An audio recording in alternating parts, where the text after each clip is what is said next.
me know when it's ready.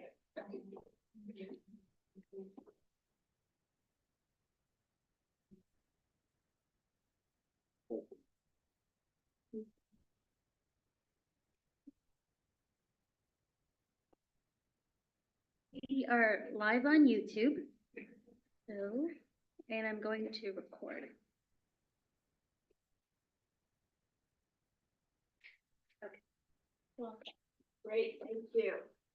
Good evening, everybody. Thanks for being here. I will go ahead and call our November 14th, 2024 Cities Association of Santa Clara County Board of Directors meeting to order at 7:11 p.m.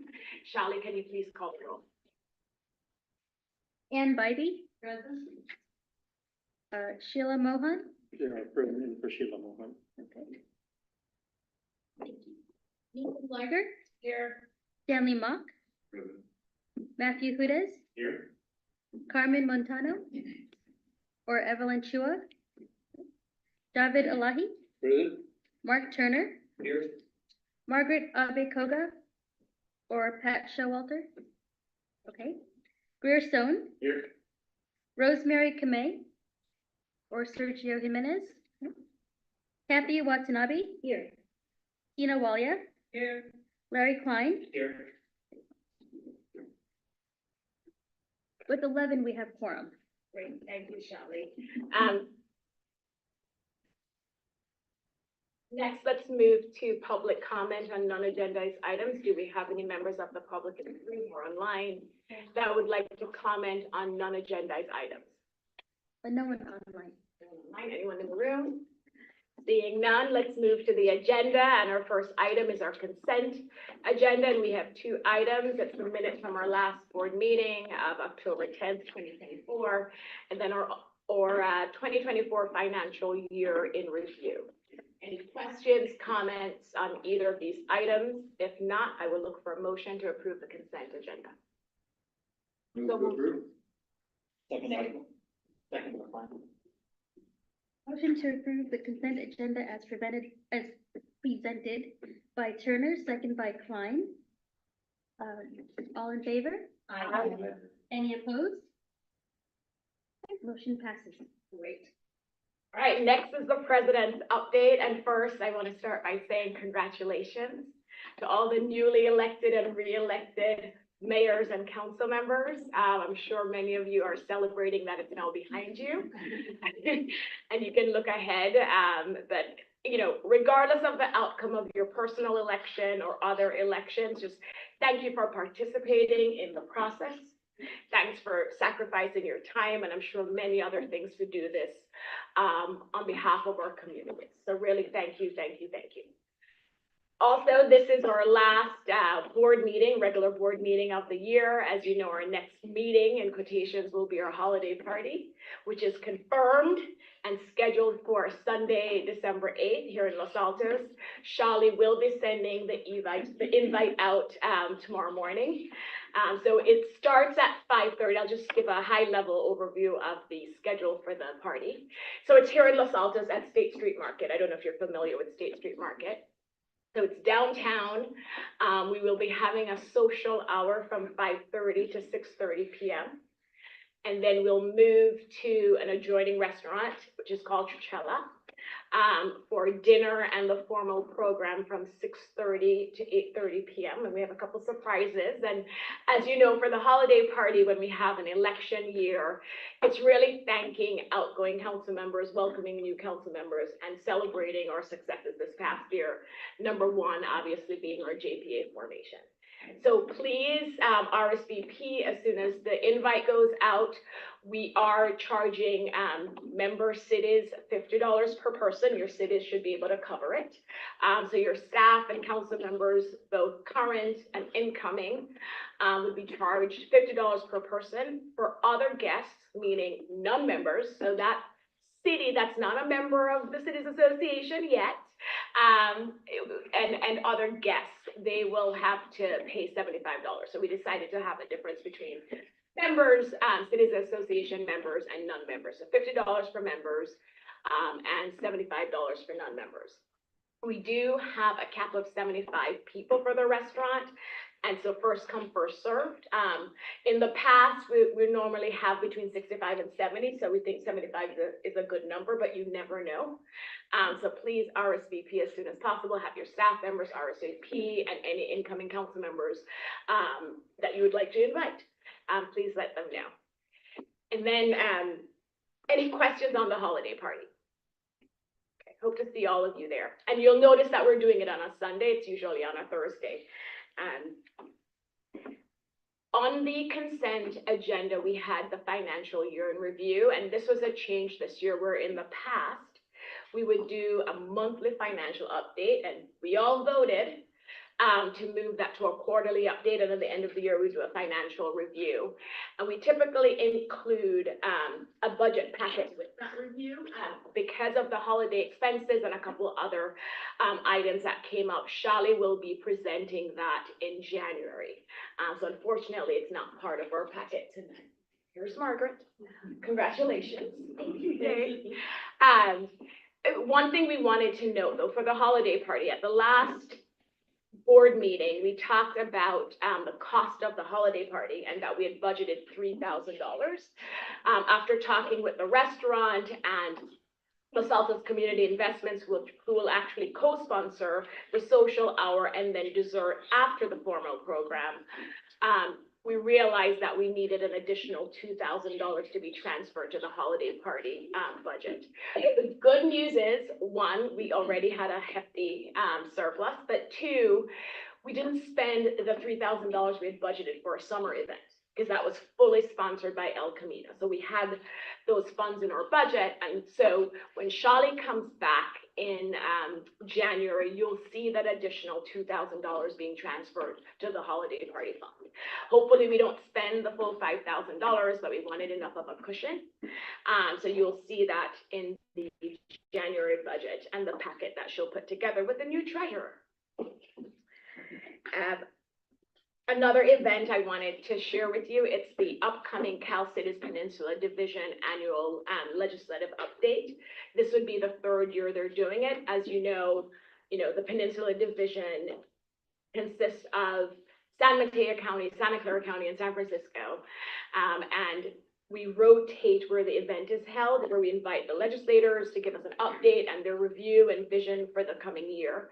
And the Cities Association is always a co-sponsor of that event. You have the Cities Association, you have the equivalent of the Cities Association from San Mateo County, and then of course the Peninsula Division. So those three organizations co-sponsor this annual event. It's normally well attended.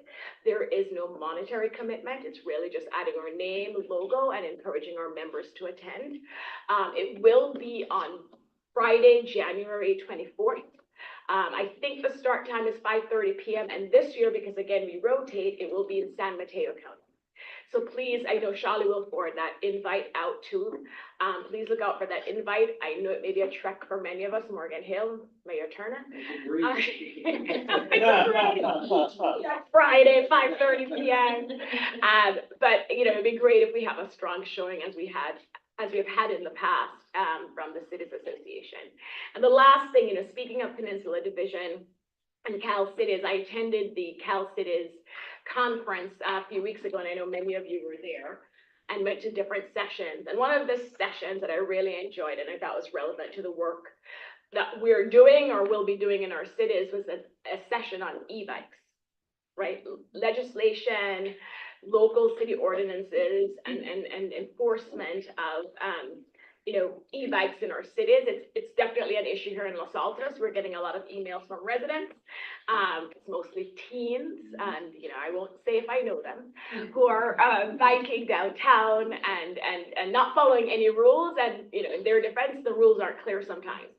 And so as the outgoing president, I look to our incoming president, Mayor Klein, to maybe add this to the agenda next year, because one of the suggestions from the e-bike session was, within counties, maybe work together. So whatever ordinances we adopt, they're very similar, because they're teens. They're not going to pull up ordinances to see what the rules say. So if a teen from Los Altos is e-biking to Palo Alto, she, the individual will know, at least should know, okay, it's the same rules that apply.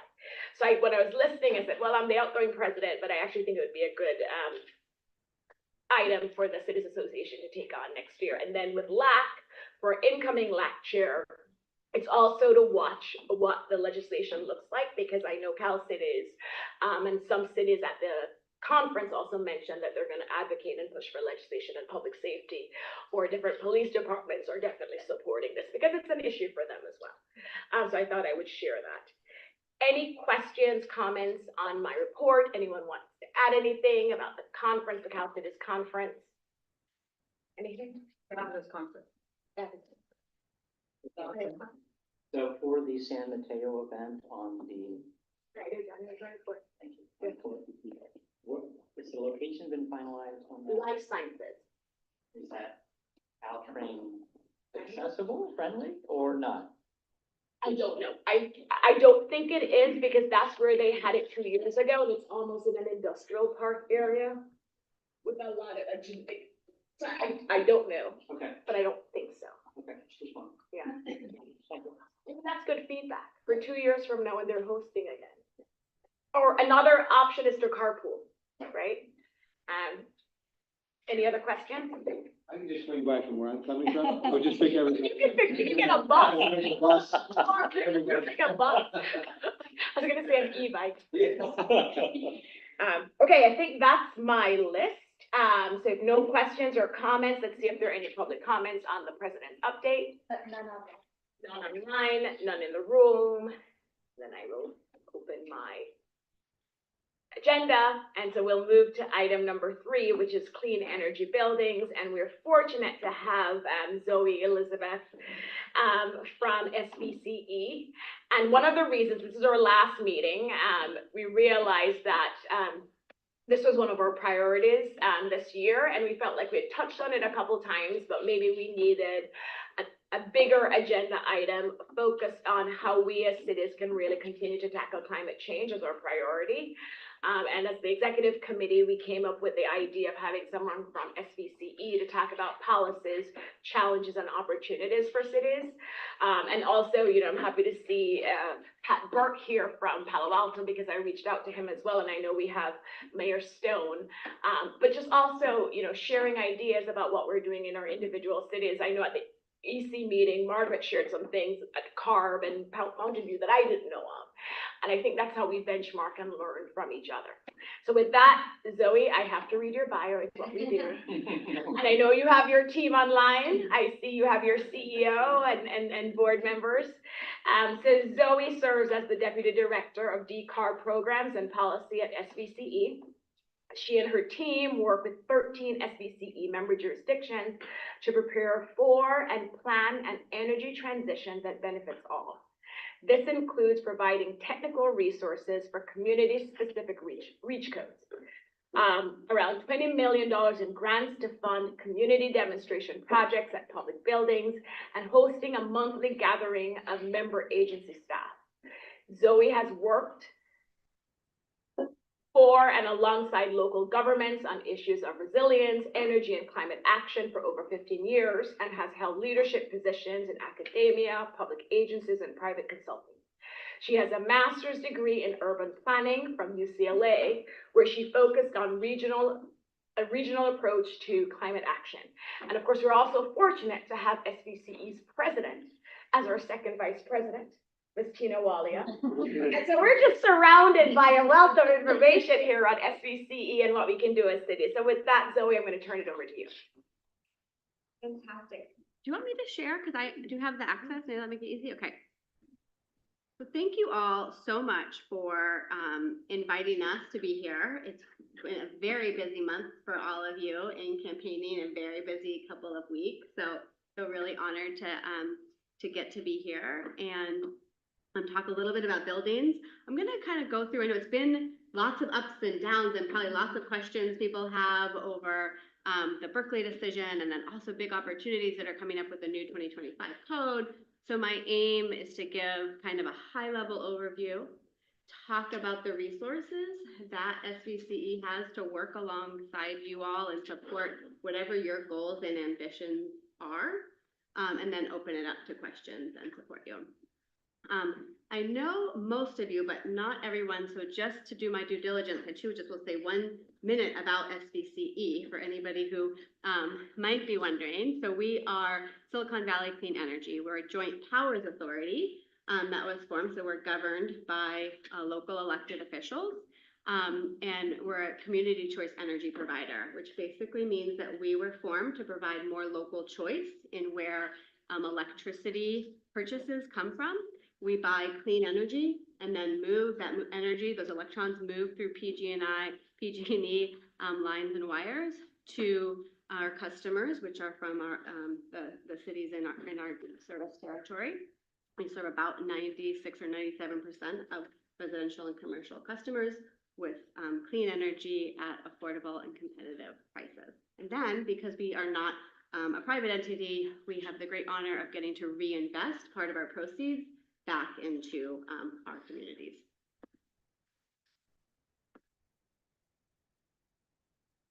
Okay, so I'm here to provide an update. I already said this piece in this, opportunities, challenges, and what has been a very dynamic world. These are the jurisdictions that we work with, so everyone except for San Jose, Palo Alto, and Santa Clara, but we are, colleagues and collaborators for all local jurisdictions. So I'm gonna jump right in. I know that climate change is one of the key priorities of the Cities Association. I always like to just set the stage of why is SBCE so focused on buildings specifically?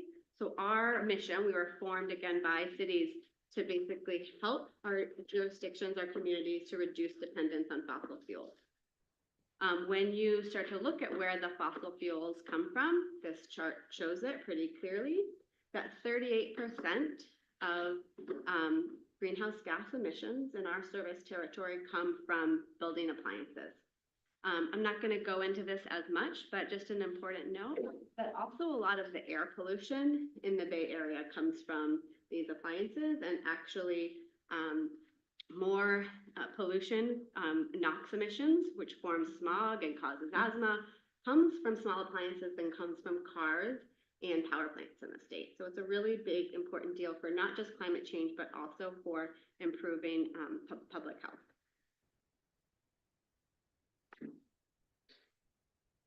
And because of the climate and also the health issues from combusting natural gas in buildings, there's been it's really been probably a decade in the making, but it's really picked up speed over the last few years. I think of them as 3 pillars that are shaping building decarbonization or the movement towards pollution-free buildings. These are state code developments, emerging air district regulations, and then 3 local reach codes and policy innovations. This number 3 is at the bottom, but you could think about this as a pyramid, really. This is the foundation. The state looks towards what local governments, the action that you all take and test and innovate on to see, showing that there's interest and that it works for people and their buildings and the economy, and then use that to inform kind of what state code is. We actually just had a meeting with the CEC, and they said, yeah, it's really our state code this year was built on what we learned from what local agencies were able to adopt. So it's really a big ramification. I'm going to go through these each very, very briefly and happy to answer questions. So the 2025 State Building Code, the triennial code that is updated. We just realized this is the 3rd time we've actually been working with jurisdictions on adopting this code. The big news from a pollution standpoint is that the 2025 state code bakes in heat pumps, water heating, and space heating for standard calculations for development. In the lingo of the code, they call it the prescriptive requirement, but because it's a weird law, that doesn't actually mean it's required. It just means that kind of the baseline calculations where the state starts from is that for most buildings, if you build with a heat pump with all electric heating and space conditioning, you'll be more easily able to meet code requirements, right? So a lot of folks will do that because it's just easier to get approval for that, for those permits. Here's a kind of a bigger slide that you all have access to. It kind of gives a cheat sheet on these things, but shows the distinction from what was in 2022 and 2025. But the real story here, I think, is when SBCE started working on this back in 2019, that standard baseline was fossil fuel equipment. So even though electric appliances are much more efficient than gas appliances, the way the calculations work, it was harder for people to build with pollution-free appliances with all electric equipment. In 2022, the short story is that most buildings would have to have either water heating or space conditioning with a heat pump, all electric. And now in 2025, that's the baseline that will become the baseline for all equipment. Again, that doesn't mean that people have to build all electric. In certain instances, there's other things that you can do. And then, of course, this doesn't touch on things like cooking and space drying and comfort compliant appliances such as pool and spa heaters. Okay, so that's the 2025 code. The next thing that folks in this room may have heard of is emerging air district regulations. So the first and most immediate that affects our region is the Bay Area Quality Management District, BACMed, passed amendments to NOx appliant regulations back in 2023. The amendments are currently set to begin phasing out the sale of new appliances, so when appliances fail and are replaced, starting in 2027. The BACMed board is actually going to be meeting next month to kind of discuss the updates and the most recent research. There's potential that rules could get pushed back or they could be amended, but that's as they are standing right now. The South Coast Air Quality Management District, which covers, I think, more than 20% of the state's population, has also voted on rules. They are focusing on large appliances first, like large boilers, and then they will be voting on smaller appliances that we're all familiar with in March. And then finally, statewide, the California Air Resources Board is looking into similar rules that would be statewide to phase out the gas appliances. Again, for the same reasons CARB is charged with implementing the state's climate plan. And because buildings are such a large portion, this is the rules that they're looking at. Right now, the proposal is to be on track with BACMed and South Coast 2027. It's hard for me to imagine that those won't get pushed back. They're just because they're already farther behind doing this statewide, but that's what's in the most recent staff PowerPoint. But I would be shocked if it wasn't pushed back.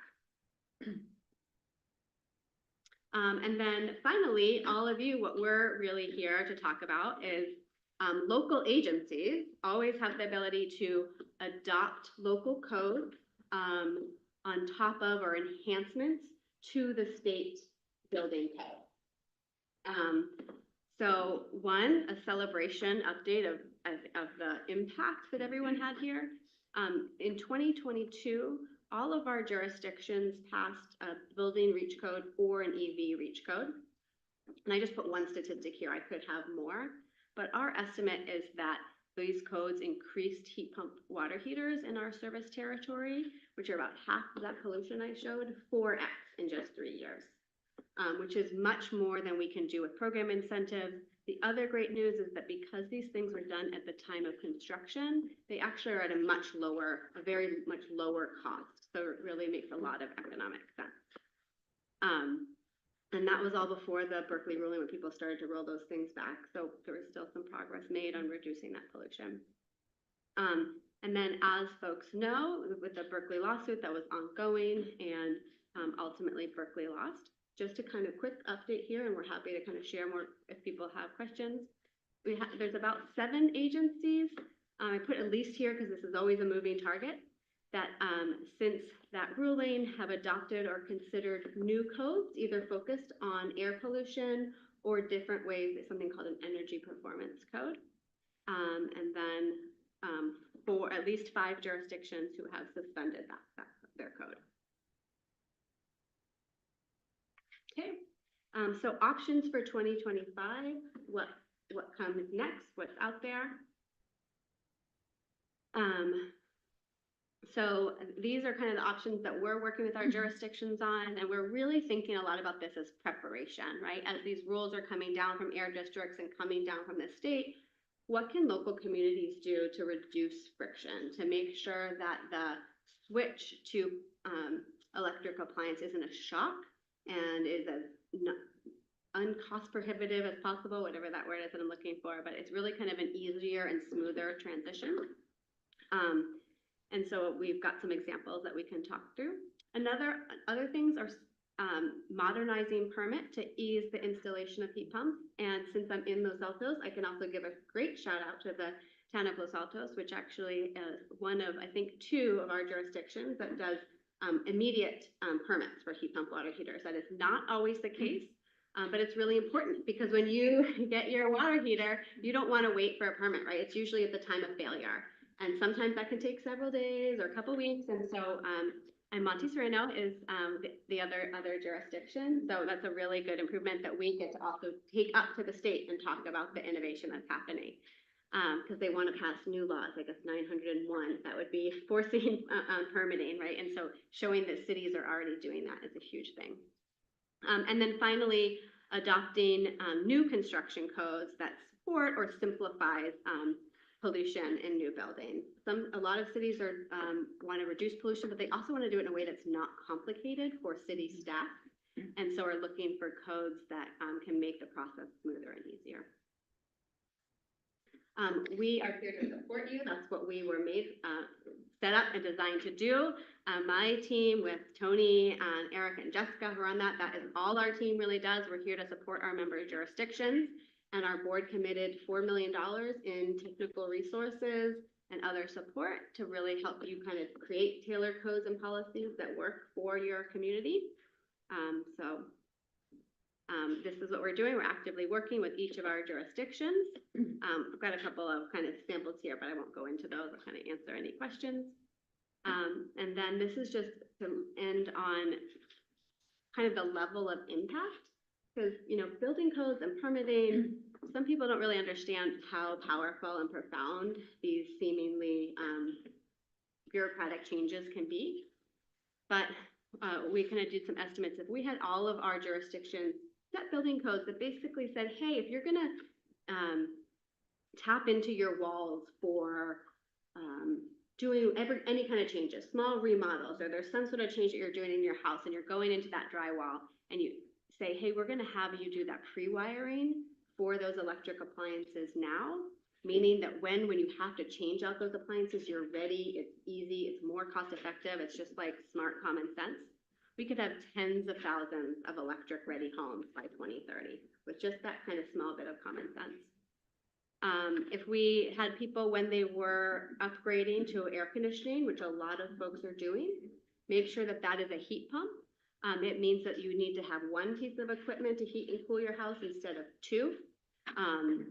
We could have over 20,000 heat pumps in our service territory by the time the BACnet rules go into effect and save millions of dollars in redundant cost, which as someone who's a kind of a cheapskate, I think that's really great.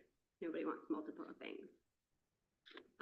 And then finally, I mentioned already Los Altos and Monte Sereno. There's a lot of our Campbell is doing great stuff. Many of our agencies are doing really wonderful things already. So we often come to you all with ideas, and then you improve upon them and give us more ideas. In addition to all this, this is a link to all of the other programs that SBC has for your residents. Tony and I get to work with our member jurisdictions. We have a whole nother team that provides funding and rebates directly to residents and businesses. And so this is a link to, or a short overview of those programs. I'm happy to take questions. Great, thank you. Check in with our CEO, Monica, or Tony. Do they have anything to add before I open it up for questions and comments? No, Zoe said it all. And Zoe, what cities in Santa Clara County are not SBCE members again?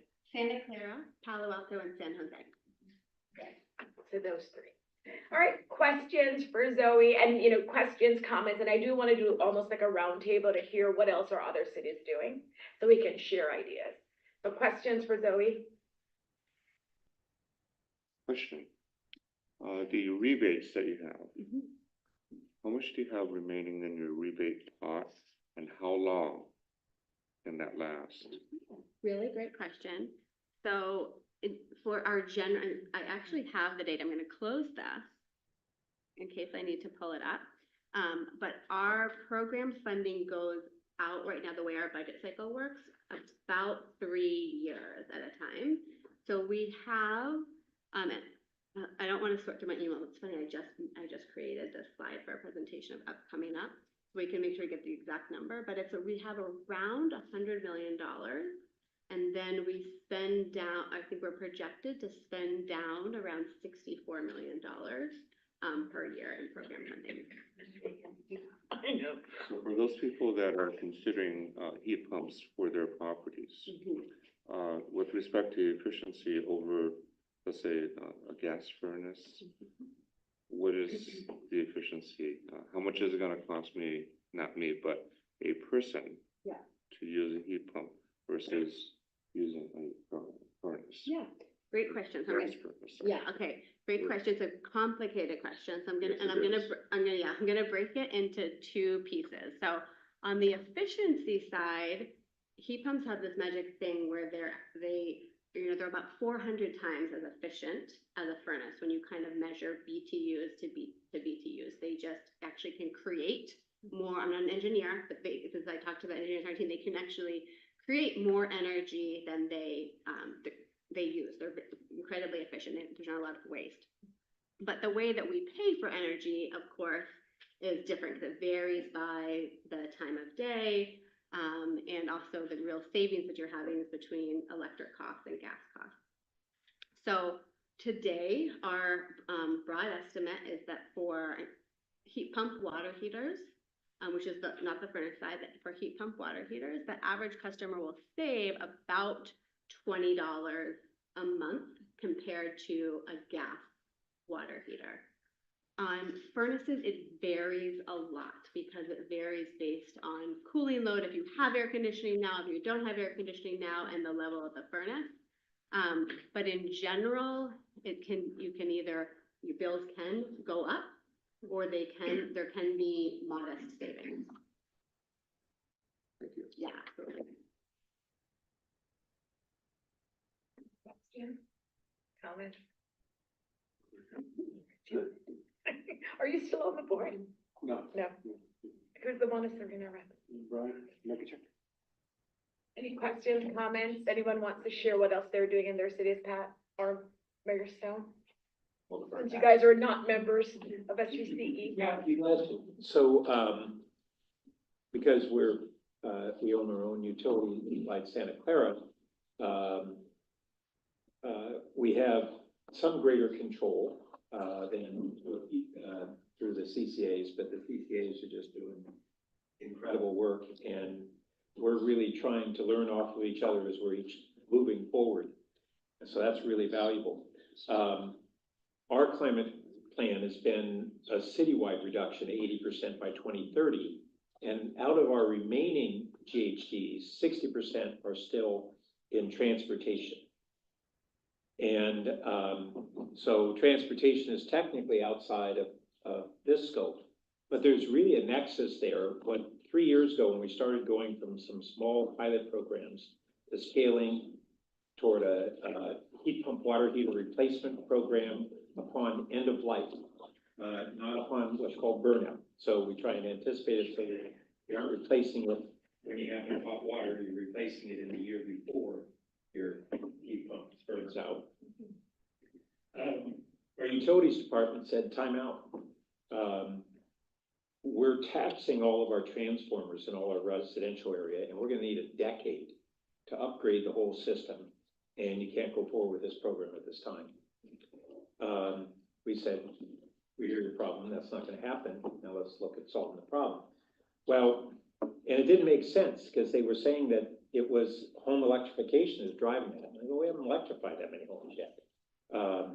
And what it really was the proliferation of EV chargers, and that most households were putting in 50 amp 220 level 2 chargers, which lets you charge your Tesla in like 4 hours at home, which, come to find out, almost nobody needs. But there wasn't any constraint, and so the whole utility was getting taxed and slowing down our ability to do these kinds of programs. So we ramped up the grid modernization and capacity program, and we've actually begun to start educating people to right size everything, not just the charger, but the different appliances. And we in America tend to have a tradition of driving Cadillacs, big Cadillacs, and that's the same thing with our hot water heaters and our furnaces and everything else.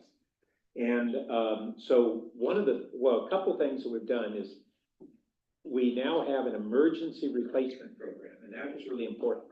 Because even as we had a goal of 1,000 new heat pump water heaters this year, we're gonna get about 600.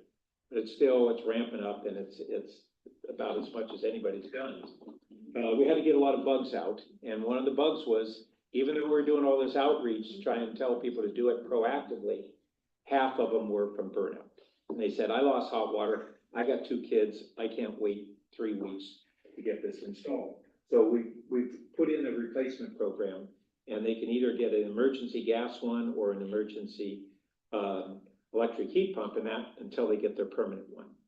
And then another thing that's come about in the technology, there's a lot of advancements in the technology, but one that really eases the installation is that there are now a couple of brands with sets of 120 volt, 20 amp heat pump water heaters. Now, they don't have the same wattage and therefore the same water heating speed that the more powerful ones do, the 220 volt. But for a household that's kind of not more than 3 people, it's a pretty safe bet. And people are using it even 4-person households and stuff. And it depends, there are different tank sizes too. So it depends on what you can fit in your particular hot water heater closet. But those 2 things have really been valuable learning curves this last year. And it's the difference between, you know, we weren't hitting our goal, but with those changes, now we think we'll ramp up to that. Right. Yeah. So, and then we also have a pilot whole home electrification with we have strong financial incentives on both those. And we have a pilot commercial or roof pack HVAC systems as well. So those this coming year will scale more. They won't be in full production, but they're the next things. Great. And Kathy, would love to hear what you're doing in Santa Clara. We have San Jose Vice Mayor Committee joining us. So we had SVCE make a presentation on the different programs they have and policies for the member cities. And we're curious to hear from San Jose, Santa Clara, and Palo Alto about what you're doing in your cities related to decarb and clean energy buildings. So Pat just mentioned some of the things you're doing in Palo Alto, and what I'm hearing from both SVCE and Palo Alto are all these programs and incentives that we're doing, because if we all remember a couple of years ago, at least in Los Altos, we met a lot of resistance when we were trying to implement reach codes and other things, but this is a different approach, right? And so I imagine there's less resistance. Well, We're- and it's we're a holding- difference on the new construction, which we're all gonna have a lot of. We had to rescind our no gas hookup from the Berkeley decision. But we're one of the cities that have we came back within months with the next generation of reach code that's very aggressive and legal, and it basically makes it so almost no one's gonna choose to put in gas. And so it's essentially an effective workaround. It's not a gas prohibition, but hardly anybody chooses that. Should mention one other big thing is, once again, it's not only the transformer that's taxed, but it's your panel. And do you have enough amperage in your panel? Did you have a 100 amp panel, you need to go to 2? Did you have 200 and you think you need to go 4? And really, there are now smart appliances and smart panels and more lower wattage appliances so that you don't have to do that big upgrade. It not only doesn't trigger the transformer upgrade, but it, in most circumstances, won't trigger your panel. But then multifamily homes is our bigger challenge. And including on the EV chargers. And once again, that affects their ability to electrify their building if they don't have the power and they have to upgrade the whole thing. But and it's tougher incentives because you have the property owner separate from the tenant. And we just yesterday had an update on our EV strategic plan. We brought in the California Energy Commission consultants are really doing a great job on that. And we're hung up on the multifamily, and I had been told by some developers that on new construction, they don't need to be told to put in electric anymore for the most part. Right. Saying that it's a competitive necessity. Right, yeah, that makes sense. What, I went back and looked, and actually there's an update this year nationally, which is likely far behind us. 32% of multifamily property owners are planning in the coming 12 months on putting in new charger systems or upgrading or replacing existing ones. That's without mandates. And so the market is starting to take over because the tenants say, I need charging. And that's really helpful. Because if we had to rely entirely on incentives for that, we aren't sure how we'd get there. Marketing that. Kathy, anything from Santa Clara? Oh, yeah, well, I looked up because. Yeah, Pat just know he has it memorized. Santa Clara, like Pat was saying, you know, we belong to NCPA, Northern California Power Agency, and which is a group of 15 cities that have their own municipal utilities, and they're spread out between Lompoc all the way as far as, I believe, Reading. And so I've been the alternate for the last 4 years, I think. And so anyway, you know, working again together, you know, with the goal of, you know, energy and gas reduction and, you know, all kinds of things. But, you know, the important thing is that, you know, the goal is, you know, climate change, focusing on climate change.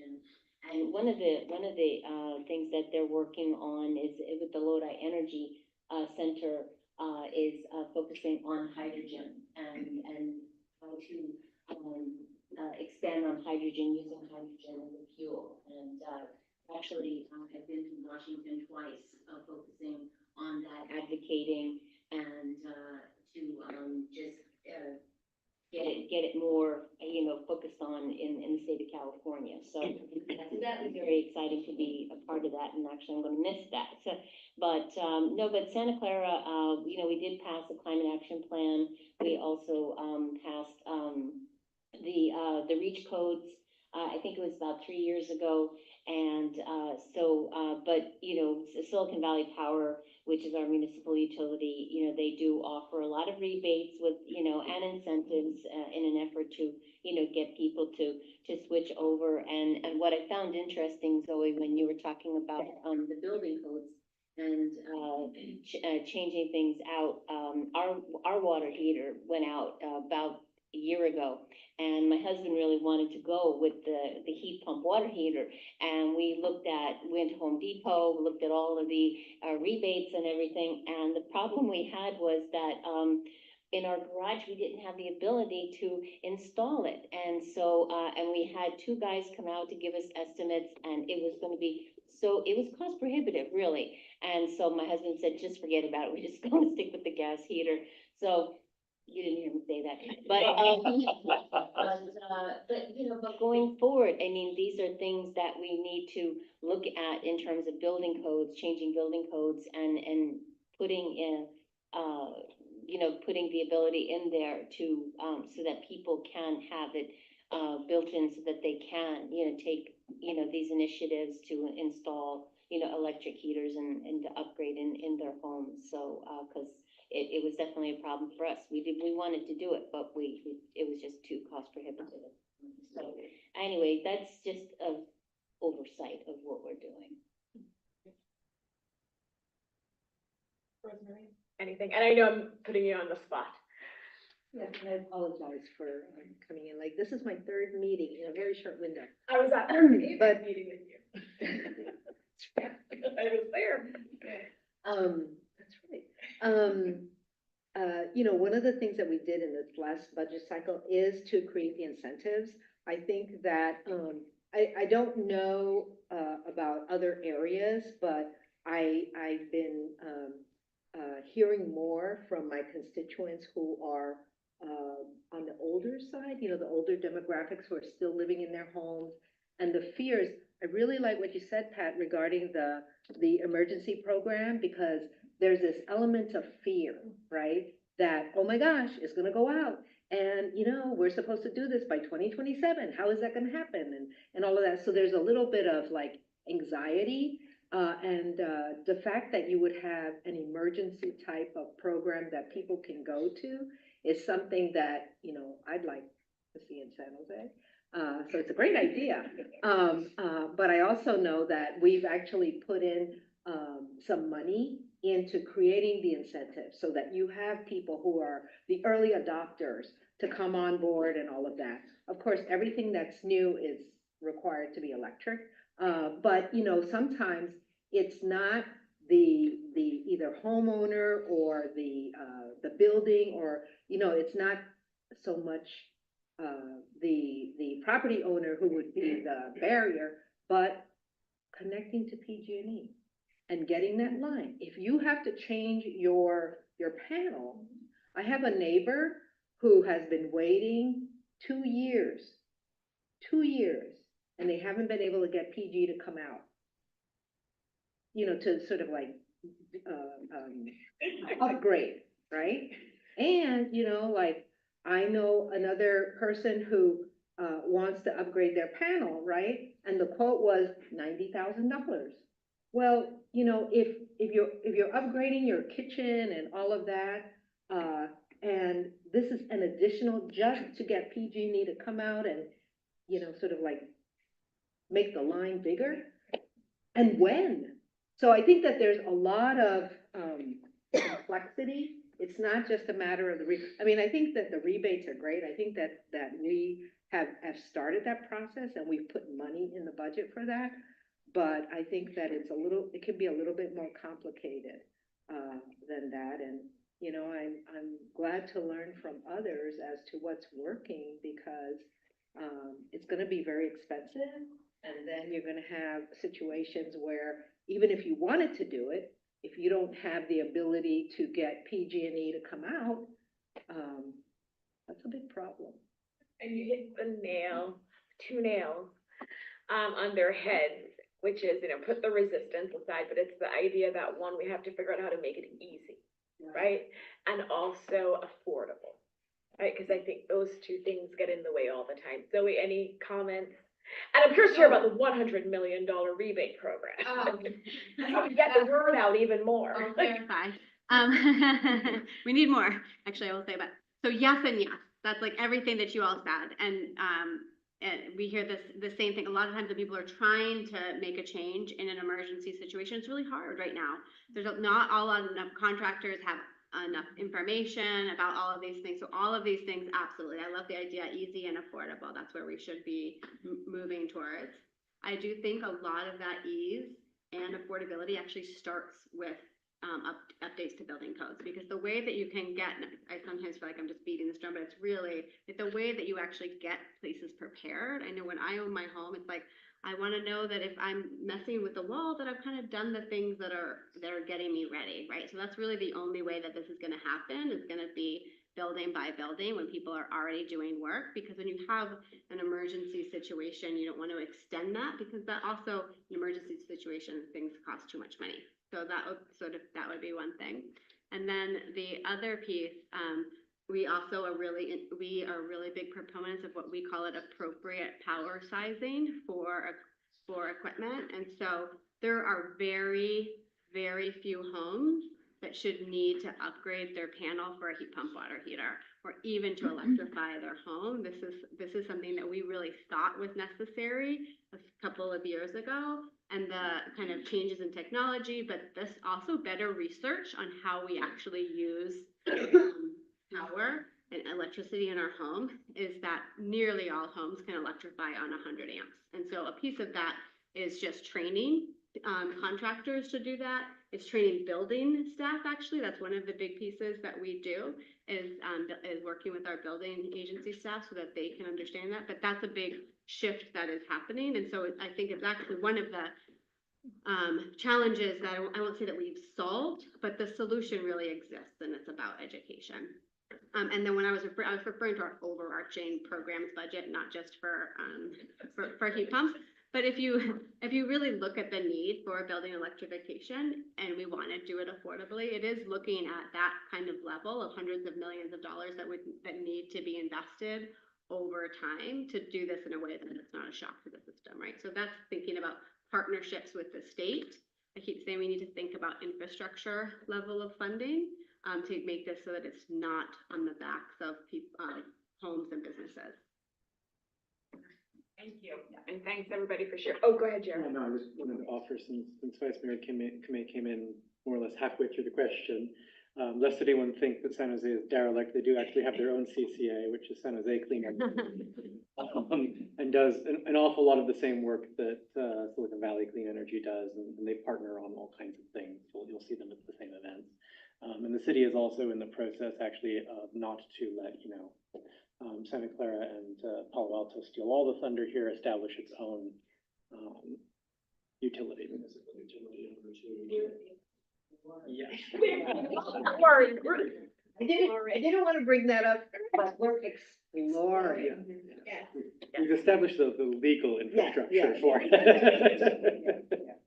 No, thank you, and Zoe, just for your benefit, what we have been doing this year is we send a summary and we like to do action items. So learnings from this discussion, we'll put it all together and send it out to the representatives to share with their council members. But this is great. Thank you so much, and thanks Pat, Rosemary, and Kathy for sharing what you guys are doing. Any public comments online or in the room? Oh, go ahead. Oh, no public comments. I'll turn it over to SBCE President Walia. No bias, of course. Big shout out to Team SBCE. We have come a long way while we are providing clean electricity, we are also putting a lot of effort, as you have heard from Zoe, in reaching out to every single community, managing 13 different cities, 12 cities plus the county. They are very different in their scope, in their challenges, in the opportunities. And that is where Team SVCE right now, Zoe knows about all the cities, what works, what doesn't work, and how to move it forward. It's the board, they come to the board asking for more money, but how to implement that at a very granular level is a very big task. And so for that, again, they're working with each city hall to make the permit modernization happen that she's been talking about, and to see how we could, even last night we were having a conversation, okay, what's the best way? How can we reach this demographic? How can we reach, okay, in that, okay, what's the demographic? Can we reach through the students, through the children? Maybe that'll influence the parents and so on and so forth. So That does thank work. you.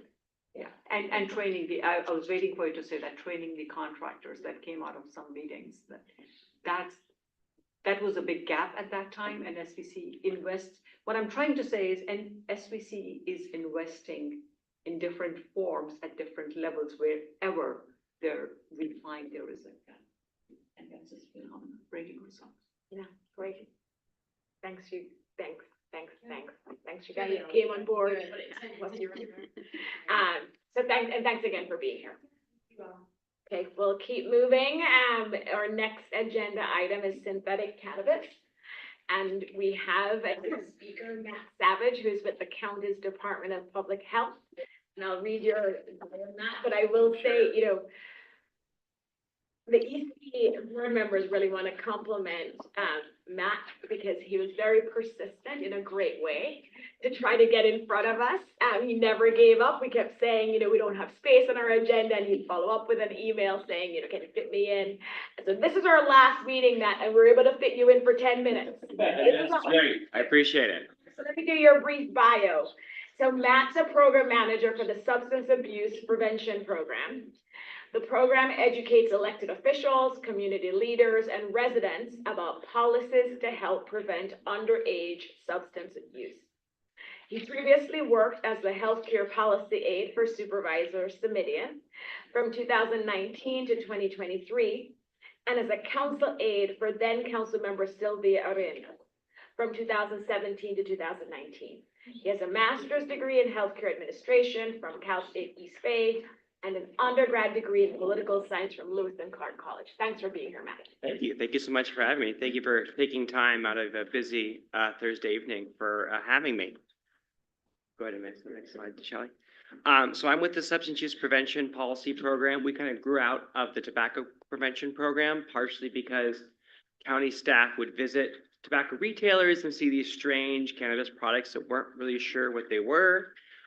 So I focus not only on underage cannabis prevention, including synthetic cannabis and regulating synthetic cannabis products, but also making sure that new alcohol retailers aren't placed near schools and other sensitive areas.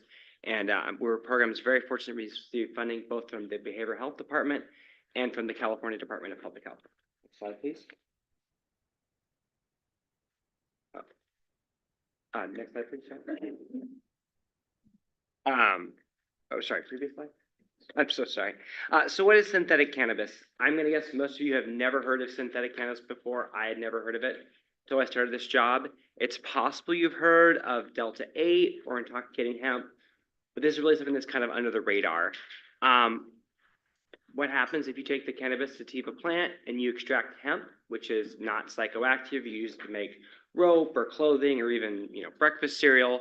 From there you pull out CBD, which is relaxing. I'm sure you've all seen it for sale at stores, but it's not intoxicating, doesn't get you high. But then you use a lab altering process with acids, solvents, and heats, and that's how you create synthetic cannabis, a substance that is chemically almost identical to regular cannabis in its effects, but is legally distinct. Next slide, please. So for traditional regulated cannabis, the active ingredient is Delta-9 THC. That product you would find for sale at a dispensary in San Jose, perhaps, or it's delivered to someone's home. The Delta-9 THC that's in that product is naturally occurring. So that product is grown in the ground, and anything in there that's intoxicating naturally occurs in the plant. In the state of California, if it's sold legally, it has to be at a licensed dispensary. For someone to purchase it, they have to present ID, and that ID is checked against the state database. Anyone working there has to be background checked. There's security cameras. It's taxed and regulated. And anything sold there has to be tested, and the results have to be shared with the state. So a lot of regulatory hurdles that are really important to help protect the health and safety of residents, especially underage residents. Delta-8 and other synthetic cannabis products are different. So there's over 30 synthetic cannabinoids that are being used that range anywhere from Delta-8, which isn't quite as strong as traditional Delta-9 THC, maybe about 75% as psychoactive, all the way up to THCP, which is up to 30 times stronger than Delta-9 THC. And we're starting to see more and more of these higher end products being sold at local stores and less of Delta-8. So increasingly, if it's being sold as synthetic cannabis, it's more powerful than traditional cannabis. These products are not regulated in the same way that cannabis is. So you don't have to show ID, you don't have to be background checked to work there, you're not subject to any of the cannabis taxes, and it's sold in lots of places that you might not expect. So smoke shops, alcohol retailers, we've even seen an occasional gas station or convenience store. And that's because legally they're not considered cannabis, even though the active ingredient is almost identical to Delta-9 THC. These products are not tested, and they're not approved by the FDA for human consumption. Next slide, please. So there's a lot of public health concerns in the public health community about these products. Of course, the main one is access to youth. A recent study found that about 11% of high school students had consumed Delta-8 or another synthetic cannabis product. So about half of youth that are consuming a cannabis product, it's a synthetic cannabis product, which makes some sense because it's so much more widely available than traditional cannabis. There's also concerns about poisoning risk. and that's because of the packaging. You can't quite see it here, but maybe you can see it on the slide I have in front of you. The labeling requirements are just different.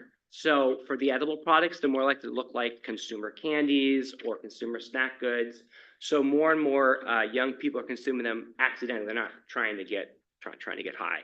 So that's led to a large increase in the poisoning risk, not fatalities, but hospitalization, emergency room visits, calls to poison control, that kind of thing. Again, just concerned about lack of lab testing. When things are put in our body, we usually want them to be tested to make sure they're safe for human consumption, and it also undermines the regulated market.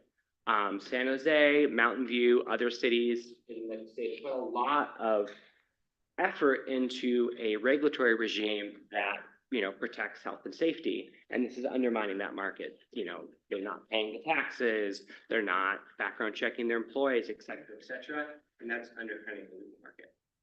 Next slide, please. So this is a county-wide problem. So this map here includes Los Altos, Mountain View, Palo Alto, Sunnyvale, and Santa Clara.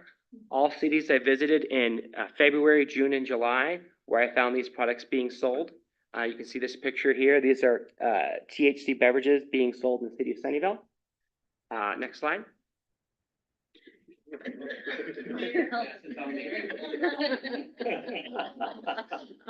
be fair, I just met with your police department, so they're aware and they're looking into it. So you're covered. This is South County. So sorry, Councilmember Turner. Morgan Hill and Gilroy, about half a dozen stores on them. Oh, Mayor, of course. And this is Campbell, Milpitas, Los Gatos, and San Jose. So about a couple dozen retailers in San Jose. That's the largest one. That's where this picture is taken from.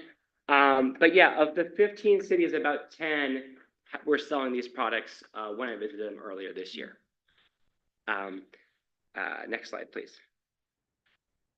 Why did this happen? So in 2018, Congress passed the Farm Bill to try to promote the production of hemp, which is fine, great, rope, clothing, why not? But because of a loophole in the law, that led to the proliferation of synthetic cannabis products. The state tried to regulate this using AB 45, but it was clearly ineffective because AB 45 was passed a few years ago, and there's at least 50 stores selling these products in 10 cities. Fortunately, just a couple months ago, Governor Newsom passed some emergency regulations to regulate these products. What they do is they cover edible products. They don't cover inhalable products. And it's an emergency regulation, so it's not permanent, and it relies on enforcement. So while state enforcement is great, it's still not clear whether state enforcement alone will be enough to protect consumers from these products. But it's still a great step in the right direction. That said, it's emergency regulations. It could end as soon as March 2025. So the public health community, there's a concern that needs to be either a permanent rules statewide, local regulations, or even both. Next slide. So there's different options that local jurisdictions can consider in order to protect the health and safety of the residents, especially underage residents. One is just local enforcement of the order. According to the press release from the CDHP, local jurisdictions, including their law enforcement, code enforcement, et cetera, are able to enforce these regulations on the books, and will be able to do so as long as emergency regulations are enforced, and if they're upheld by the courts. There is a lawsuit right now, so there's some concern about that. San Jose has already led the way. Thank you, Vice Mayor Kamei. They're already in the process of creating a conditional use permit for smoke shops and vape shops. That doesn't cover everywhere because we have seen them sold at alcohol retailers and convenience stores, but they're mostly sold at smoke shops and vape shops. So once this finally comes into effect, which I believe is next year, that will help hopefully change the landscape in San Jose. San Jose also considered a tobacco retail license. A lot of your cities already have tobacco retail licenses, so that language could be amended to include regulations on synthetic cannabis sales at tobacco retailers. But lastly, and this is recommended by the Public Health Institute and other public health experts, is an ordinance, which would be comprehensive legislation that would govern, you know, how, when, and where these products could or couldn't be sold. And if you're interested, I'm happy to connect you with Jason, who is at the Public Health Institute. And then the next slide is just to thank you. Please visit our website, please send me an email, and I'm happy to take any questions you might have. Thank you, Matt. Questions, comments? Sunnyvale something more than Morgan Hill? Yeah, so Morgan Hill had 3 retailers, Sunnyvale had 7. That said, Sunnyvale's probably bigger than Morgan Hill, so per capita, I'm not sure how that. The question really, Yeah. so you met with, Sunnyvale's police department. Yes. Do you have a tendency then to meet with local PDs to? I've met with police in Mountain View, Sunnyvale, and San Jose. I haven't met with all the police departments yet. I've also met with I've met with several of you here in this room. So I'm trying to make the rounds around the county to get the word out. But yeah, I've met with law enforcement, education, and elected officials. Thank you. But Mayor Kern, I thought you were gonna do, because I jotted down meeting with or PD. Yeah. That's something we could help with, maybe put you in touch. Yes, absolutely, please. Yeah. That'd be helpful. Yeah, I wasn't as focused on law enforcement previously just because there weren't laws on the books. Now there are laws on the books, so please let your departments know. But that said, you know, the experts we talk to do think it's still important to have local rules as well. Both because, you know, this is an emergency order, it's not permanent, and there's no guarantee if the state will do permanent legislation.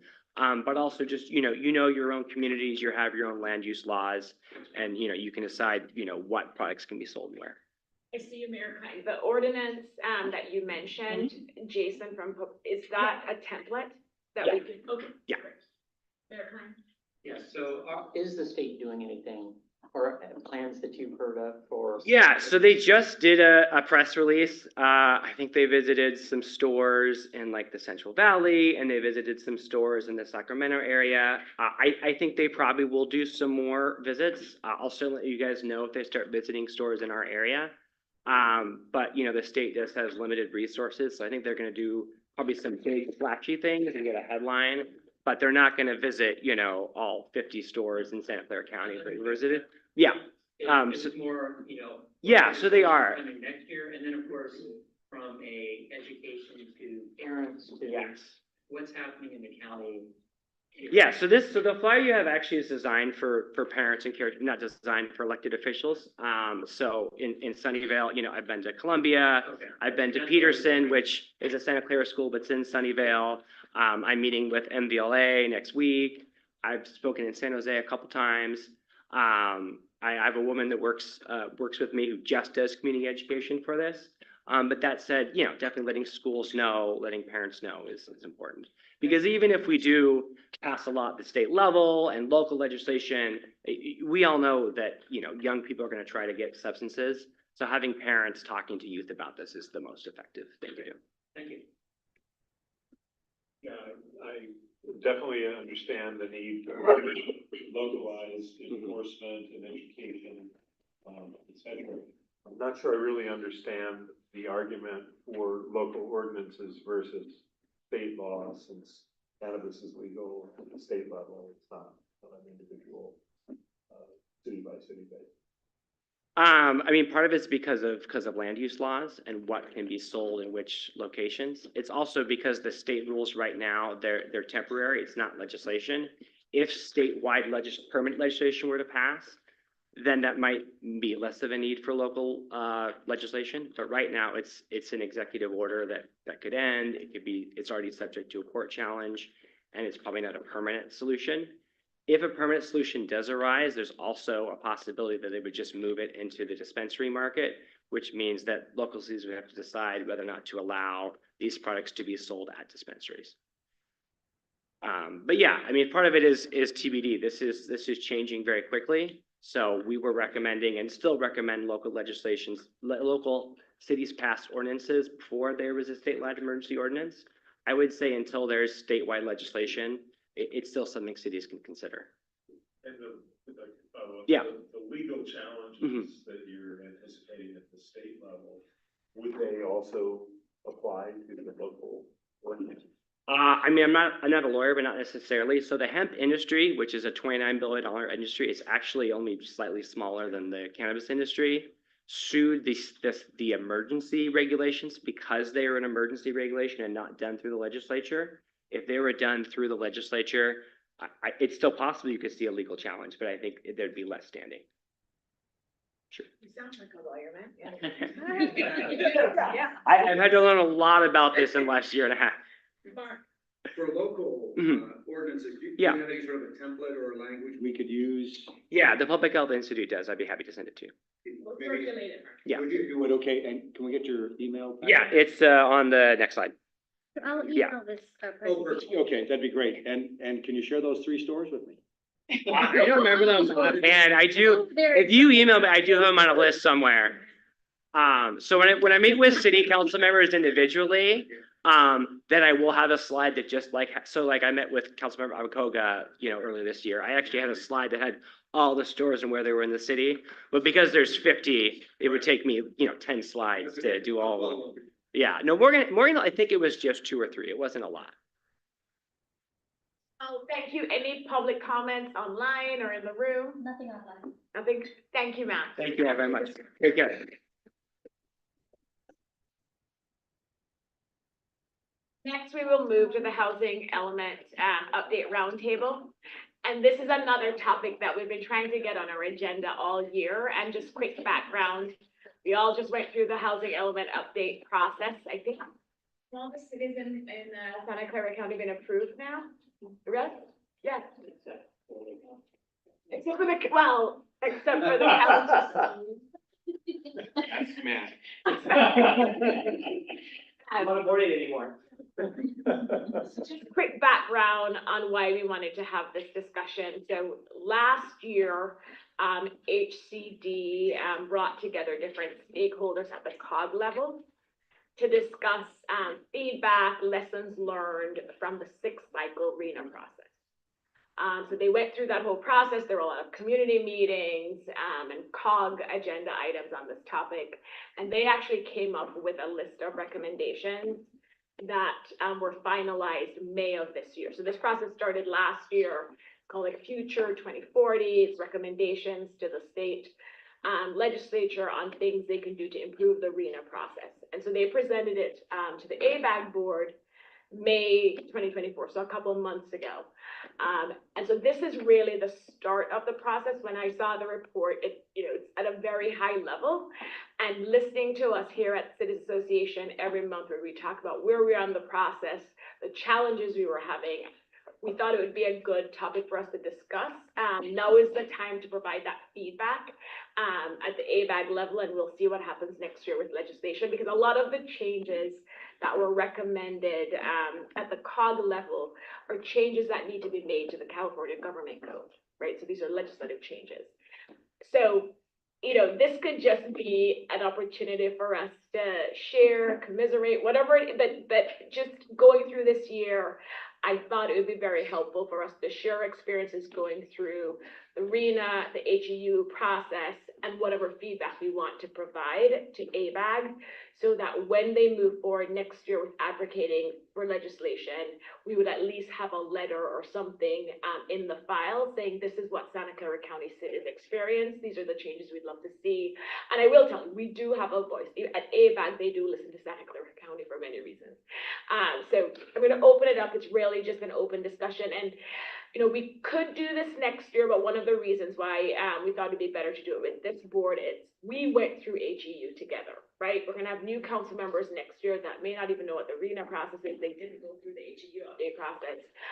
So we thought this would be the better board to do it with. And it's also fresh in our minds, right? We all just went through it. So I'm just gonna open it up, thoughts, what you liked about the process, any learnings, what you would see for the 7th. Did anybody like anything about the process? I mean, we could have got some positives, some more housing in our communities. But just curious to get thoughts. I could do roundtable, or you could just voluntarily, raise your hand if you have comments you want to share. Go ahead, John. I'll just start. I mean, as a small city with limited resources as far as land is concerned, I would like to see a process where cities can meet with other cities or with the county and meet the RENA requirements together with another city, because we may not have land, but we may have other resources, and some other city may have the land and may be better suited to have a multiple housing or whatever else. So there should be some mechanism for cities to be able to cooperate with each other. Either as a mandate, the county could say, okay, we can do it in the entire county, or cities on a one-to-one basis can deal with, you know, our neighbors like Saratoga or Los Gatos and see, you know, how we can do something that helps both cities out. And currently, there are two different mechanisms in place. The one in San Jose and Santa Clara County actually took advantage of that, where you can work together. You know, for example, Santa Clara County is having some of its arena requirements met by building housing in San Jose. You have to do an agreement that has to be approved by your COG. So they have to go through this whole process where both jurisdictions reach an agreement. They have to submit it to COG, and they have to go through this approval process. Separately, as part of the RENA process, I can't remember the name, I don't know if Margaret remembers, where cities could have actually formed a group. And we chose not to. I think there was only one county that came close to doing it. You come together, but you have, well, and the Citizens Association would be the right vehicle for this, right? But there is a mechanism, there are pros and cons to it, because then, you know, which city is going to carry the bulk, right? But there is a mechanism for cities to form the sub-region and do something similar to what you're saying. Yeah, so I wasn't aware of that, but I guess I got on the board later. But if there's some way to make that easier for cities to be able to cooperate, there's some incentives that are given, and you know, to make it easier so that it really works. Then I think there would be less complaining. I mean, if we could have had somebody else build some of the houses. Who's the other else? Like, that's the thing. They might, Right. you know, if we know that that's available, and if there's some incentives, Right. that can come from the city, it might make it easier. Jared, I'm gonna go to Margaret just because she started this. So we actually did talk about doing a sub-region 10 years ago in that cycle, and at that time it was Mayor Liccardo, but you know, San Jose was actually willing to take more of the numbers if the resources could come with it. The challenge, what I perceived, was that we start this conversation, but because of our term limits, and it takes multiple years to actually get this done, we have, with the turnover, we just have never been able to conclude the process.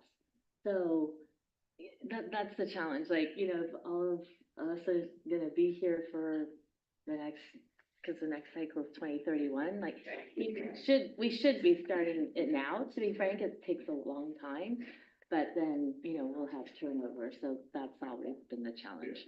I understand that, but 10 years ago, I don't think we realized how bad this process is. I mean, it wasn't. Back then, actually. You did it because you were, yes, they did. Numbers, but, you know, they were quadruple from what they were 10 years ago. And next time, they're gonna quadruple again, probably. Right. So it's gonna be worse, so I think we need more, there might be more of a thought on cooperating with each other. And HCD will kick off the 7th cycle in 2027 formally. So we have 2 years. Jared. Yeah, I was just wondering, in distinguishing between those two avenues, really encourage people to go in the direction of the establishment of the sub-region, if only because the issue between the county and San Jose is really very specific to how land is annexed into the city of San Jose from county pockets, right? There are existing agreements that are already in place. Whenever there are county pockets that are going to develop, they get annexed into the city of San Jose. So they're being planned for through the RENA process in the county, but they're counted towards San Jose's numbers when they're built. And you can see how that might be a problem if you're trying to do the math on the back end. Yeah. So they had to resolve that problem. So I'm not sure that the solution that was made for it was created for the two of them is anything more than sort of sui generis. But it might provide a sort of model for how you could create something if you've got a decent relationship with your state legislator and maybe wanted to create that pathway, right? I just wanted to raise that because the other thing I would mention, just, you know, with regard to trying to start early, is everybody will be getting reassessed on SB 35 streamlining eligibility very shortly, because we'll reach the midpoint of the new production period. So probably a good time to be giving a lot of thought to that, because like most cities will wind up being something for a light touch version of the law instead of this. I hope the incoming president is taking the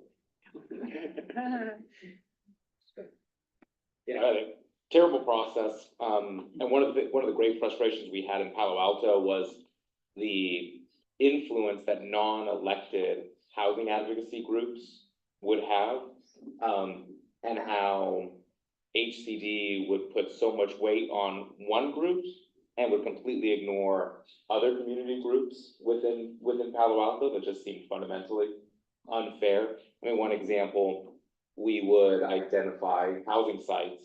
This housing group would go out and actually contact the owner of those housing sites and say, do you have any intent on redeveloping in the next 8 years? And they'd say, oh, we don't think so. And then they would send that letter to HCD, and HCD, without doing any due diligence on their own side, would just say, okay, yeah, that's enough for us. So that was frustrating. And then the ever-moving goalposts also made it really challenging, because we would submit a draft, they would send back comments, we would respond with how we're going to remedy that, and then they would follow up with new comments that were not in the initial letter, so we were just always trying to play catch up, and it just felt like a very, it felt like that everything was kind of stacked up against the city, and I think part of the problem is Palo Alto has had a bit of a reputation within some of those groups, and that was challenging to be able to do. So that was one of many complaints, but I don't want to keep us here till 2 a.m. Lisa, can I add one thing? This is something I've been harping on for 4 years now, is that the reallocations are housing units, meaning that a micro unit or a studio counts the same as a 3-bedroom condo. Regionally and locally and statewide, we have a crisis in families and school-age families. And is there any discussion about transitioning to something that would look more at number of bedrooms than just as housing unit all counting the same? If I remember in May when they presented the report, because I've heard you mention this before, Pat, and I think I've actually raised this because you talked to me about it. I don't think that was on the list of recommendations, but it's not too late.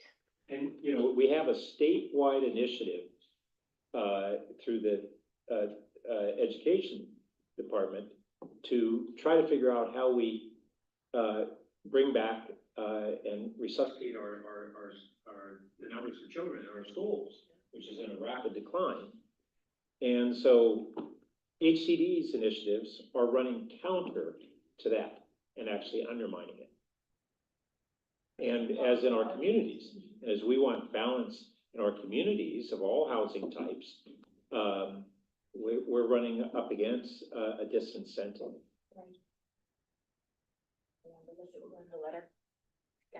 I think that the basic problem is affordable housing and not so much housing, because you can have so much rezoning and you can just build a whole bunch of really expensive places, but that doesn't take care of the problem that we could have. So I was thinking about it, and there's a couple of things that have come to my mind. One of which is the use of vouchers, and what the voucher would do is for smaller towns such as Monte Sereno, Los Altos Hills, and maybe even Saratoga.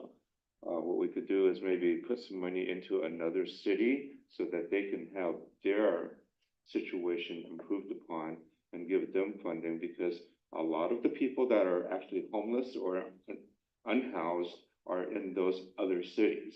If those other cities could, let's say, have enough money to, they may have the land already, to just put something called a fifth wheel, just not one, but a whole bunch of them on somebody's property, would be a lot cheaper per unit, and it would house a lot of people immediately. And then they can change the location of that at any point in time. So we only have a certain amount of money to deal with, all of us. That is limited. We're trying to use the money to the best of our capabilities. And I think that, number one, the vouchers would work, because our town has spent more than $1 million on the housing element, and we have 8,500 people. I mean, how fair is that versus 14 other cities, which have significantly, most of them, higher populations than we do? It's not fair to us. The other thing that's not fair to us is that we don't have the infrastructure for this type of housing. Other cities have it already, and they can actually take the critical mass that they have in their infrastructure, and they could use that critical mass. They don't have the funding for it, but maybe we could help them with the funding and reduce our load obligations. There's two areas, folks. And that this is a different, recommendation, but it's more the balance, the job housing balance. And so that is, I mean, they talked at length on that issue, because as you know, HCD gives each cog a huge number. And then the cog decides how to divvy up that number among its different jurisdictions in the cog, and they apply different factors. And so, you know, smaller cities will make similar arguments to yours about infrastructure, and those things need to be factored in when you're deciding how many units should go to this jurisdiction over another. And it's talking about smaller jurisdictions and fire zones. And so maybe other jurisdictions, who don't have those issues should take more of the units and figure out how jurisdictions that have those issues still contribute to the housing construction. So there's this whole discussion about that as well. Yeah, the entire point is to be able to take the limited funds that we have, the resources that we have, and use them in the most effective fashion. And today, what's happening is that it is not happening in that sense. I'm gonna have Tina, unless someone has a burning point they want to make, I'm gonna have Tina make the last points and then we'll. Okay, I'll try to keep it very brief. It has been a challenge you have all heard from me over the last few years. So some of the concerns that repeatedly get highlighted in my city are the HCD staff being remote, flexible, not understanding local situation. For example, Saratoga, you touched upon it, we are 50% in Bowie. We don't have jobs, we don't have transit, we don't have money. And so and land is very expensive. So how are we, and there is no land, we are already 99% residential. So how do we have zoned beyond our limits. HCD took more than 2 years to approve the same opportunity sites. In between, we have 22 or 20 business remedy applications. The business remedy is a fallout of that. So it just goes on and on. Where is it going to end? We talked in the prior meeting about a bunch of those business remedy also in the rural area. So let's talk of VMT, let's talk of jobs, let's talk of WUI, let's talk of lack of money. And at the end of the day, the city can only rezone. We can't build it. And the biggest concern I hear from residents today is these are bad enough, but add to it the fact that in a year or so, HCD, armed with the new laws, are going to come back and decertify. They're concerned because the new laws and nothing is in our control. So one thought was, does HCD have different measures beyond number of units for success? Kind of what Pat was alluding to. And for the 7th cycle, yes. Yes, Right. for the Right. next one. So Yes. the concerns are for the current and the next, but Right. I think they don't even have a local field office to come where staff can go and talk to them. They refuse to meet anyone in person. And I'll not repeat, but what Mayor Stone said, constant analysis. That's it. That's all it took, 2 years. 2 years from July 2022 to July 2024. Zero change in opportunities. We had planned for 1,700 plus units. Something more collaborative style from HCD at the very least. I think that's a fair. We're doing everything we And can. it's the local field office recommendation. Yeah, somebody where our staff can go and talk to them. They refused, basically. Their outreach was poor. And they just kept changing goalposts. And we are doing everything we can. We are working on our objective design standards. We're looking at ADU pre-approved plans. and we're trying to implement everything in the housing element. A lot of stuff that I've been learning here at City Association, especially about the ADUs. My city manager, CDD director, they hear from me practically every week on some of this. City Association, it really helps bring all the good ideas together. Thank you. All right, Mayor Klein, I'll give you the last I'll one. be very quick. So kind of following up on the previous comments, consistency. So, and this is the whole thing of, I think a lot of our different cities went through different reviewers each time. Yes. And whether or not that's a local person or a state person, that contributed, I think, the most to the problem. Going back to what, Mayor Stone said, advocacy groups were important, that being said, and causing issues. We have in-city advocacy groups that were pro-housing, were completely fine with their housing element, and the regional experts basically said, no, that wasn't good enough. And it's, you know. HCD listened to them. And HCD listened to them. And so it's that sort of thing that I think caused even more frustration with even not just the council staff, but even our local groups are like, this is good enough. And what they're pointing to doesn't make sense for our city. They don't know our city as well as we do. Right. And they were like, we're pro housing, you put it in these places, you're meeting the goals. But and I don't know how HCD figures out who's the right experts. But as council knows, as all of our council knows, we have lots of experts that come in front of us that don't understand the right solutions. And so that to me is a big portion of that you're listening to. And once you've met the requirements to a certain degree, don't say, well, we've got another letter and we need to make a change. You need to make the change. And that only added to the process. And finally, I think all of our cities right now are going through the process of implementing all those programs and changes that we said we were going to. And we're almost halfway through the process. And we'll be getting more numbers soon. And so it's this title, it's the next wave of you need to make more changes and you haven't had a chance to implement the changes that should make it possible for building housing in the city. So we go on forever on that. Active, collaborative. Yeah. Yep. Okay. Just one sentence. Go ahead. I have said this all along, in education, and I know nothing about the state education rules, so pardon me if I'm touching in something where I shouldn't. But that's where we need housing, that's where there is land, that's where we need housing for our teachers. Similarly, firefighters, nurses, police departments, those are the people who need to be closer to their jobs rather than being too far away. So I don't know if there's a creative solution there, I'll stop right there. Thanks.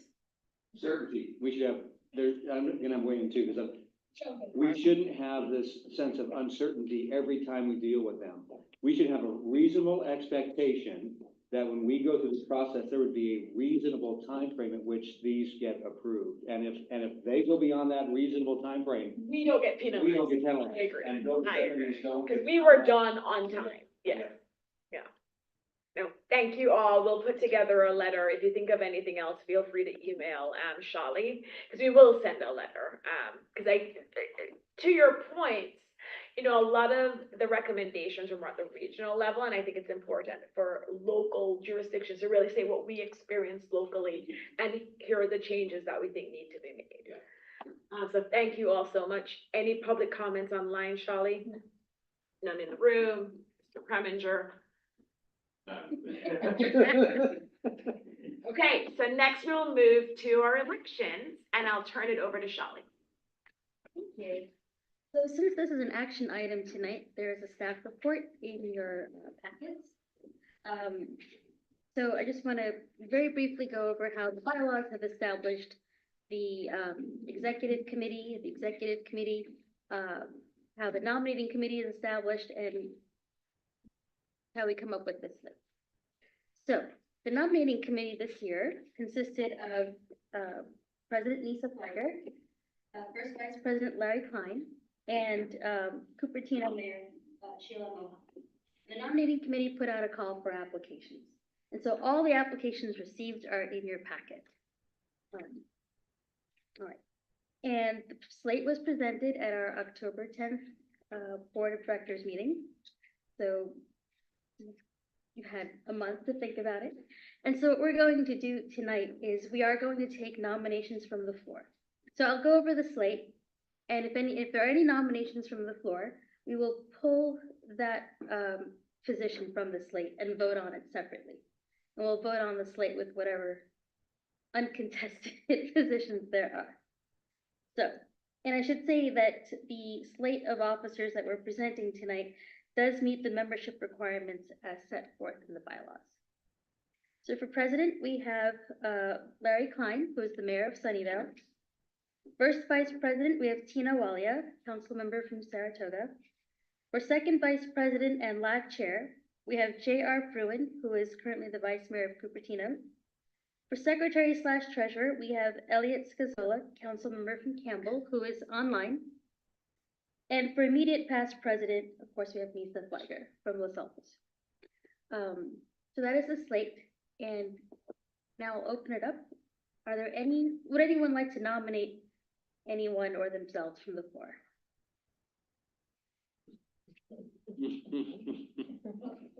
So I'm going to close the nominations from the floor. Never a good sign. I know.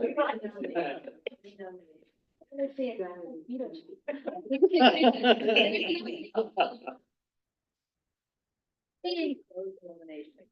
I'm closing nominations now.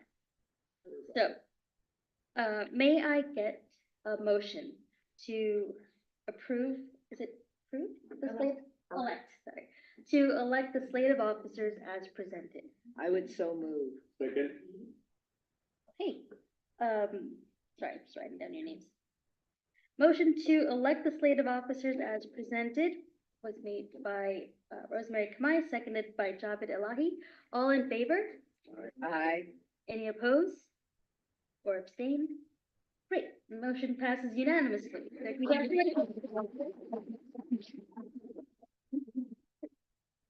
you know, this becomes effective at our holiday party on December 8th. Happy to turn over the gavel. Congratulations.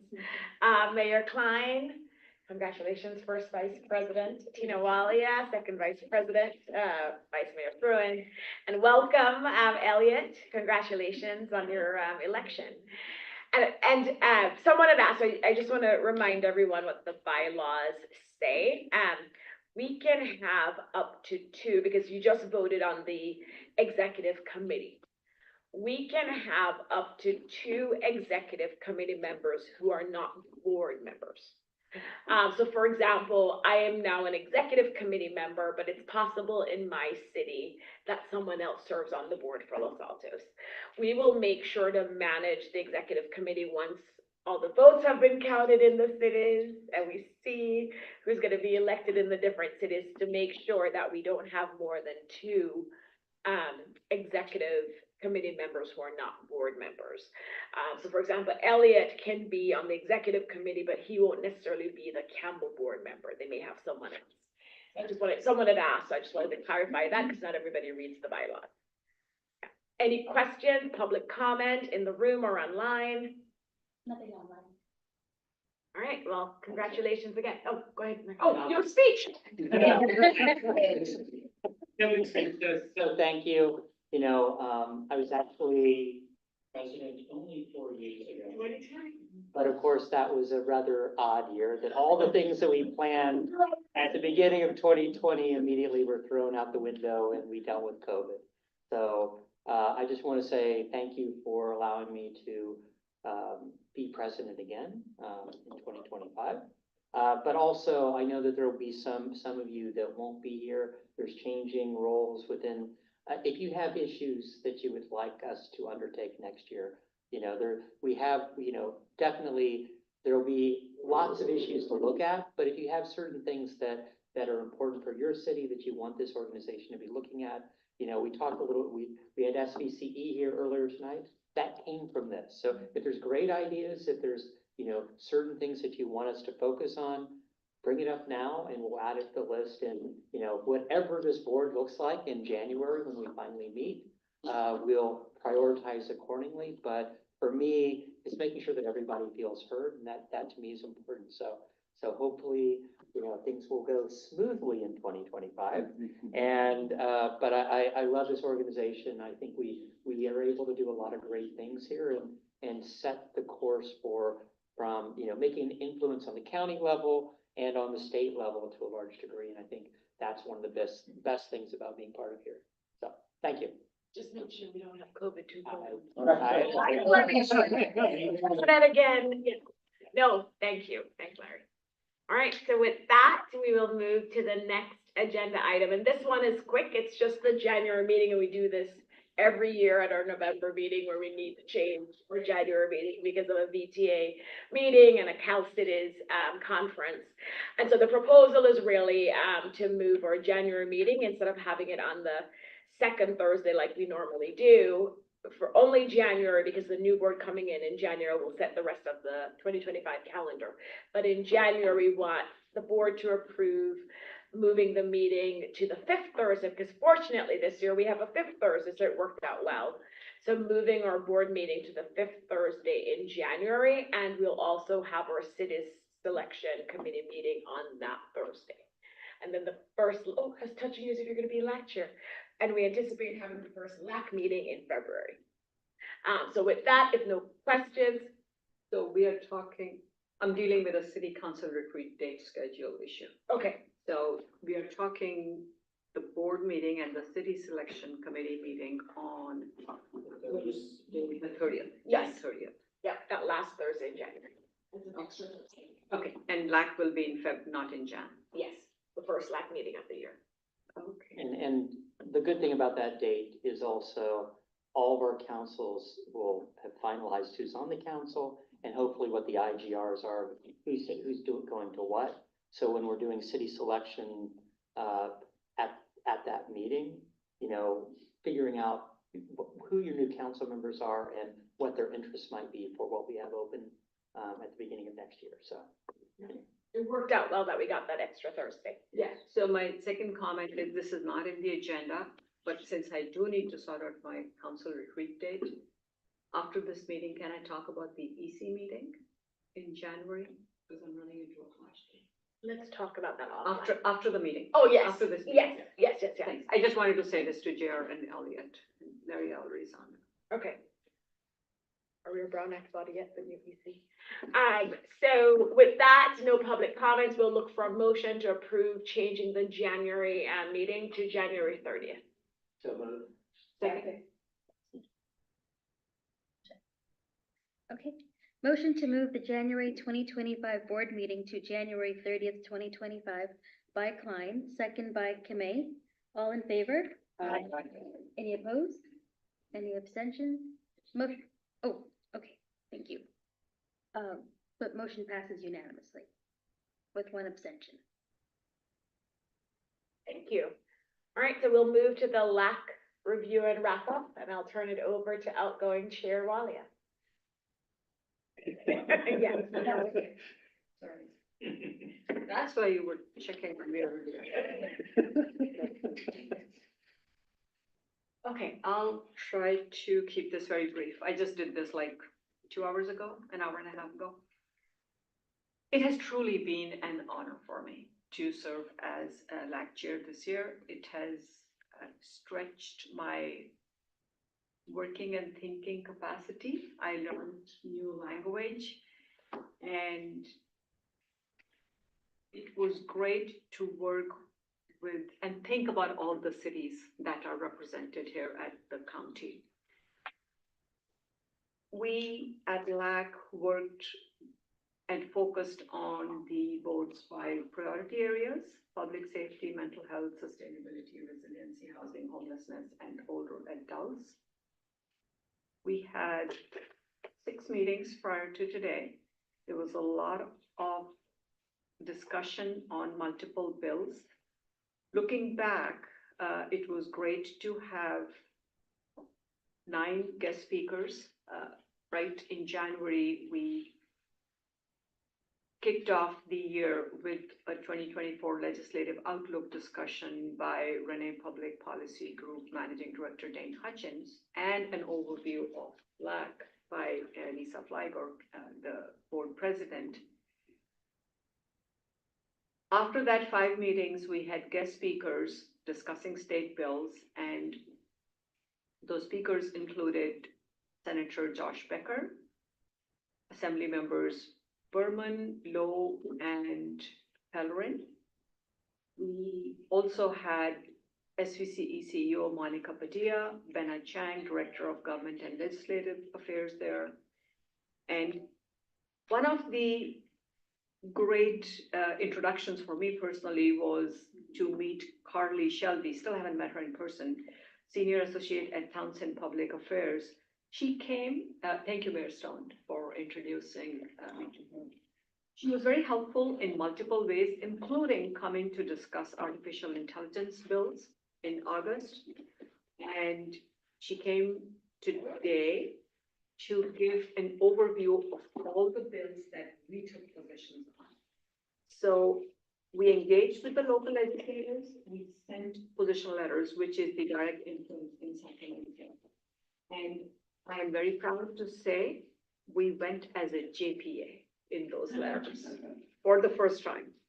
And really, it is very impactful to be able to represent the voice of more than 1.8 million residents of the Bay Area rather than just a small city, speaking for myself, 30,000 residents. And we discussed 16 bills at LAC, made recommendations to the board. Board agreed with the same positions on almost all of them. And we sent position letters on 14 bills. Big shout out to Los Altos Anthony, who has uploaded all those letters. So I want the board to see the work we did this year, and all those 14 position letters are already on the website. And including, thank you, Matthew, you were asking me earlier, including some bills that were late bills that we hadn't the time for either the LAC or the board to review and discuss. So I turned to President Flagger and we looked at some of these bills that were similar to the bills that the board had already taken position on. So we sent repeat letters for some bills, and we sent additional letters on these very similar bills. And couldn't have done this without Shali's support. Nisa, big thank you. And incoming LAC Chair, J.R. Fruit. I managed to somehow find time on your busy schedule. You helped me understand. I have no background in legislative work, and J.R. was just fabulous. Besides that, Zane from San Jose helped, and a lot of other people, but above all, each member of the LAC team and the board. I deeply appreciate that. And it's been a productive year. The meeting earlier this evening was very fruitful. I gave a little more detail in the year review there. And we had Carly once again presenting on all the bills, as well as we had Kristen from CalCity's Director of Public Affairs. It was phenomenal to hear from her what happened in Sacramento this year and a look ahead of what's coming. So some of the concerns, at a high level, if I were to say, most of the positions we took on public safety bills, which was pretty much a unanimous issue, maybe the details may vary from city to city. In principle, the bills signed into law by Governor Newsom were the same. Yes, some bills were different, some were added together, and so on and so forth. But above all, the residents of this state approved Prop 36. And I just learned from Kristen that every single county in the state approved that prop, which she says is very rare. So that was the biggest achievement, I think, from an advocacy perspective for LAC and for this board. The second thing where we worked a lot, we were concerned about land use and housing related bills. Unfortunately, they were signed into law, and the impact of those will continue to be felt by all the cities as something you were just talking about on housing. And that's my report. Thank you once again.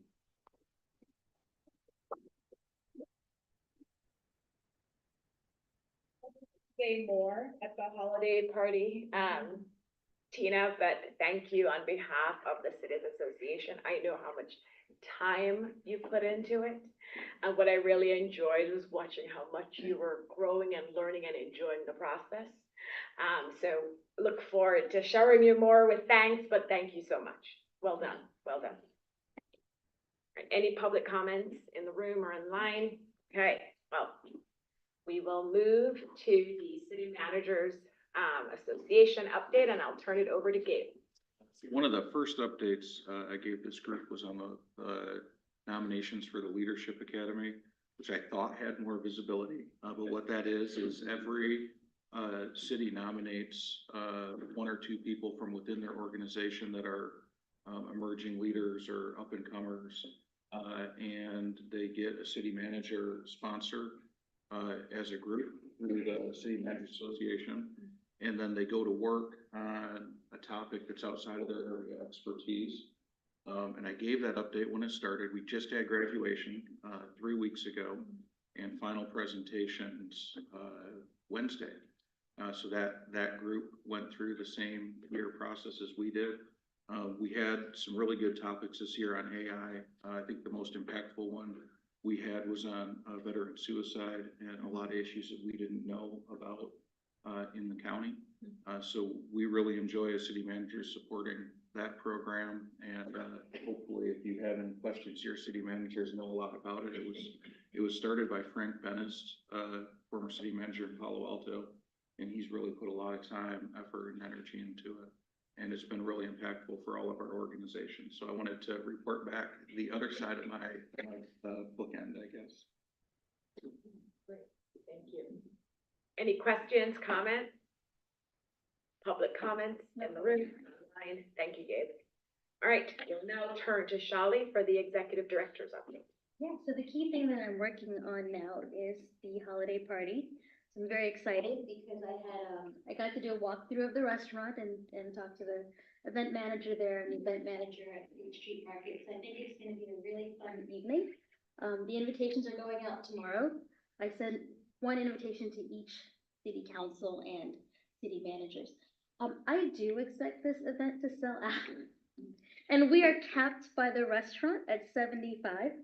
So when you get the invitations, and I will copy your administrative assistant or whoever I have on my CC list. But please do buy your tickets early because I want to make sure that all of our member cities, that you are not shut out of it. Okay. No, and again, and Rosemary missed it, so it's 5:30 to 9:30, from 5:30 to 6:30. We're gonna do the social hour in the food hall in State Street Market. And that will be appetizers, drinks. And then at 6:30, we go into Tricella, which is the restaurant, and from 6:30 to 8:30, we'll have the formal program and dinner, so appetizer, entree, dessert. And we have a fun program planned for you. And then after the program, we're gonna go back to the food hall from 8:30 to 9:30 for more dessert, and social time. And so we are looking forward to it. And thank you, Shali. I know this is it. Thank you. No, I mean, it's not a surprise, so we can mention that we've always, when it's an election year, given certificates to outgoing council members, thanking them for their service. Do we give any welcoming gifts, or is it just the outgoing council members? So we do certificates to outgoing council members, thanking them for their service. So we'll do that at this event as well. And of course, Supervisor Simidian is our individual champion of the year, and then the organization is Momentum for Health. They both know, and they're looking forward to it. Oh, and I just want to thank all of your city managers. They've all been really wonderful about getting me some of the stuff that I need for this. So anyway, but yeah, they've been lovely to work with. So thank you. Thank you. Javed, any joys or challenges? Hope I can make it to the party of sort of evening of Vegas and planning that afternoon. You're flying back that afternoon? Yeah, so I'll be tentative, so if you have any seats left, I'll come in. It's important, divided this morning. Depending on if you make it. No, thank you.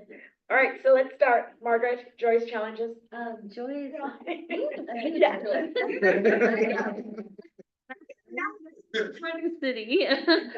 We actually opened 2 affordable housing projects a couple of weeks ago. So one was our teacher housing project with 144 units, and it was actually 20 of those units are for the city, our city employees. And this was all done privately through a private developer who we require inclusionary zoning, but allow for land dedication. So they did that. We turned the land over to the school district. They passed a bond measure to build the units, and so we have 144 units for teachers and city staff. So it was very exciting. And then a couple of days after that, we opened our second Project Home Key site.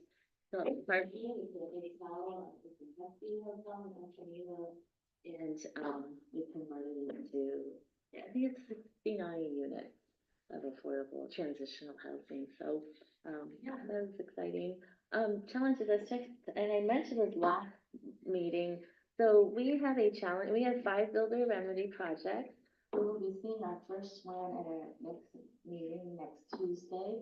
These are being potentially legally challenged by this group called the Housing Defense Foundation, I believe. Yeah, we're familiar. Yeah, so, you know, I don't know if you've all gotten the letters about our park fees, transportation fees, even affordable housing requirements, you know, being infeasible. So, we're working through that right now, but, you know, these are the frustrations when we go back to the housing element that I think we need to be raising to state legislators.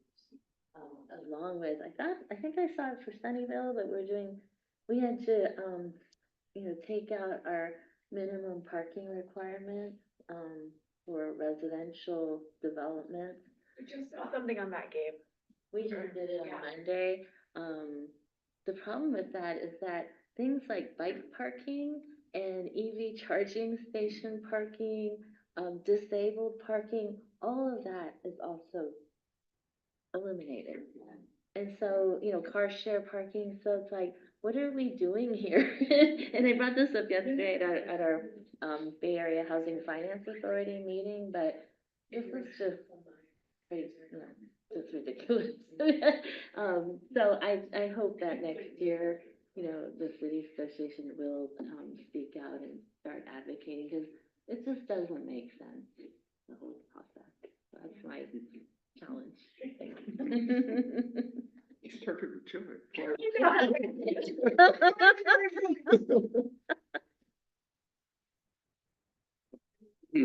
On Monday, the cities of Los Altos and Los Altos Hills had a Veterans Recognition Day. And that consisted of Foothill College, some of the students from Foothill College, the Chamber of Commerce, and the 2 cities. And I must say that it was just a really great event. I met some people afterwards that were responsible for the American Legion Post out here in Los Altos, which I didn't know ever existed. And they filled me in on it. So it was, I must say that the event was an exquisite event. It was marvelously done. And we do appreciate the freedoms that we have today to be able to say what we mean, say what we want. And the veterans, they helped so much in providing those freedoms for us and retaining the freedoms. So I just want to again thank them for their service, and I think that we'll continue the tradition as time goes along. Thank you. Mayor Turner? Couple things, we are close to getting a funding mechanism passed. I've been working on this for about 1.5 years for public art. It'll be a fee assessed against both residential and commercial projects. And so it's a formality now, but it's finally done. So excited about that. And then we just last Saturday, we had a kickoff meeting for our, we're calling it Healthy Morgan Hill. It's like a blue zone type of meeting. So we have 2 more community meetings planned, and we're going to roll this out in May of 2025. Very excited about that. No challenges. You can have your personal joy, but we're focused on the Yes, city. exactly. I didn't want to really say it. Yeah, but thank you. Sure, several, joys, one of which was last night we approved our safe parking ordinance and moving forward with safe parking, safe RV and car parking within the city, which I've been trying to move forward for the last few years. 3 weeks ago, we got approved for, so I've been pushing for a citywide shuttle, try to get financing and join in with Cupertino and Santa Clara a year ago, or 2 years ago now, and couldn't get that moving forward. But applied at the beginning of this year and just found out that we received that grant, so we'll be starting a safe for, from the state.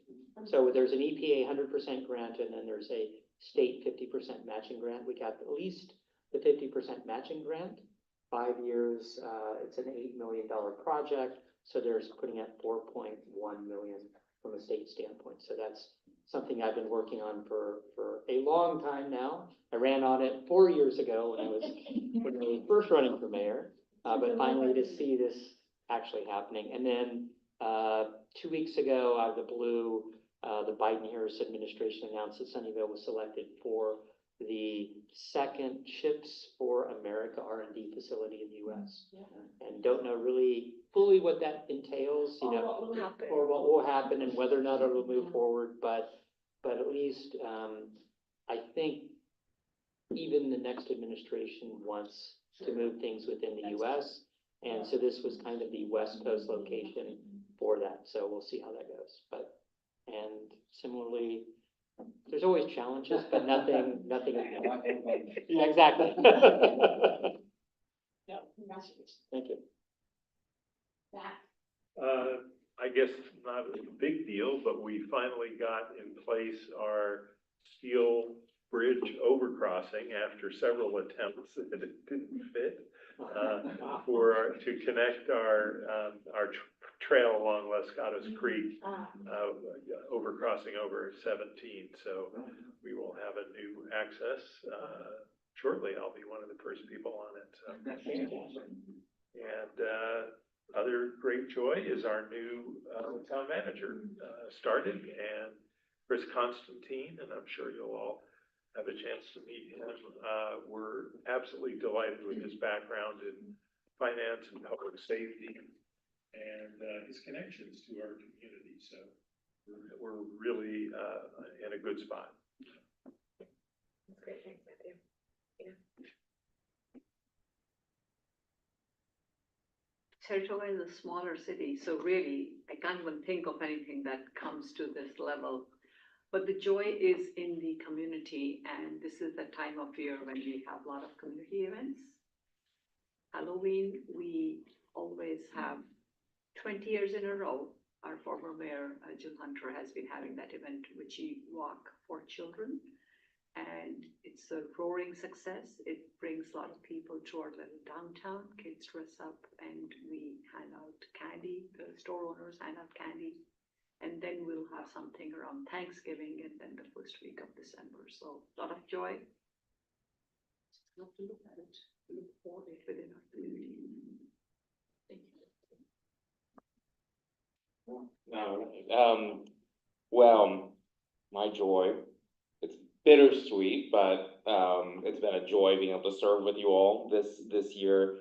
Palo Alto has a tradition that our mayor comes on to this association, so I will likely not be returning. Our vice mayor will likely be stepping into that role, but I will advocate to see if he doesn't want to do it. I'll come back and join you. So thanks for letting me be a part of this great group. I've learned a lot. I've made a lot of incredible connections, and maybe a joy to go off of, Margaret, the challenge you expressed with that another terrible state law of removing these parking restrictions. We just addressed that on Monday, and our city attorney sort of interpreted it in a way that the council endorsed, that there might be a loophole to be able to at least require ADA and EV parking. And so maybe we can connect our city attorneys to see kind of what she saw that, so And share that with us as well. Yes, absolutely, absolutely. So Yeah. we're gonna have a closed session on it in the coming months. And so when we work through that a little better, we'll circulate it. So hopefully there's something there that we can do, because yeah, it's just absolutely absurd. And then challenges is, I brought it up in the last committee, new state law that is applying to pending builder remedy applications, that now they can drop the 20% affordable housing inclusionary down to 13%. And we have 10 pending projects that at least we were gonna get some good affordability out of that, and now likely going to be losing that. So the state just continues to double down on not caring about low income housing and really just trying to expand market rate. And yet, of course, they did not drop our RENA requirements by 7%, which would have been nice. So that's going to be an ongoing challenge that we'll continue to fight. If I could just piggyback on that, the city attorneys, like the city managers, meet. So if they have their little monthly roundtable, so they could talk about that with FEMA requirements. Okay, so, going along with what Margaret was talking about, the housing projects they approved, Santa Clara, we just had a ribbon cutting for a 58-unit, affordable housing project, and very proud of, and, met a couple of the families that moved in, and they're very excited, and it's right off of Stevens Creek and Saratoga, so it's right by transportation, and probably can access the SV Hopper, and so we're really excited about that. And then we also approved a project for transitional housing for families, and it's a 30-unit project. It's going to be built on county land and with home key funding, and the city of Santa Clara is actually putting up $7 million for operational costs. So that's going to be Santa Clara's contribution to the project. So really happy about that. You know, we were concerned about opposition, but there was a little bit, but fortunately the pros outweighed the cons. So, so we got that through. So it's nice to be going out on that kind of a note. We had on the ballot Measure I, and the tagline for it was Invest in Santa Clara. So right now, as of tonight, I double checked, it's at 68.97. It actually went up a little bit from yesterday. So we were at 68.84, I believe it was last night. So that was nice to see that, a little tick up. And so we're just hanging in there because it's a $400 million bond that will be, some of it will be applied to upgrading 4 of our fire stations that haven't been upgraded in over 50 years. And then I think $42 million is going to go towards our infamous International Swim Center, and that, and so. Taking those,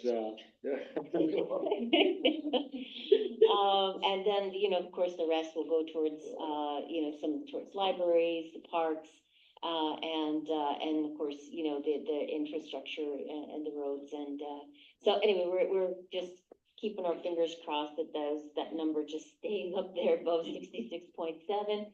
And let me see, I talked about earlier, I misunderstood when he talked earlier about this being his last meeting. I thought he was termed out, but he explained. So I misunderstood, but the thing is, I am actually termed out. So, but the nice thing is that I did run for school board and I won. And and the other nice part about it is I'm going to be serving with Shelley, because my work. so I'm still going to have a compadre on the school board and be able to talk about things. But thank you so much for the opportunity to just hang out with you guys once a month and get to know you and get to learn all about your respective cities. And I hope to see you again.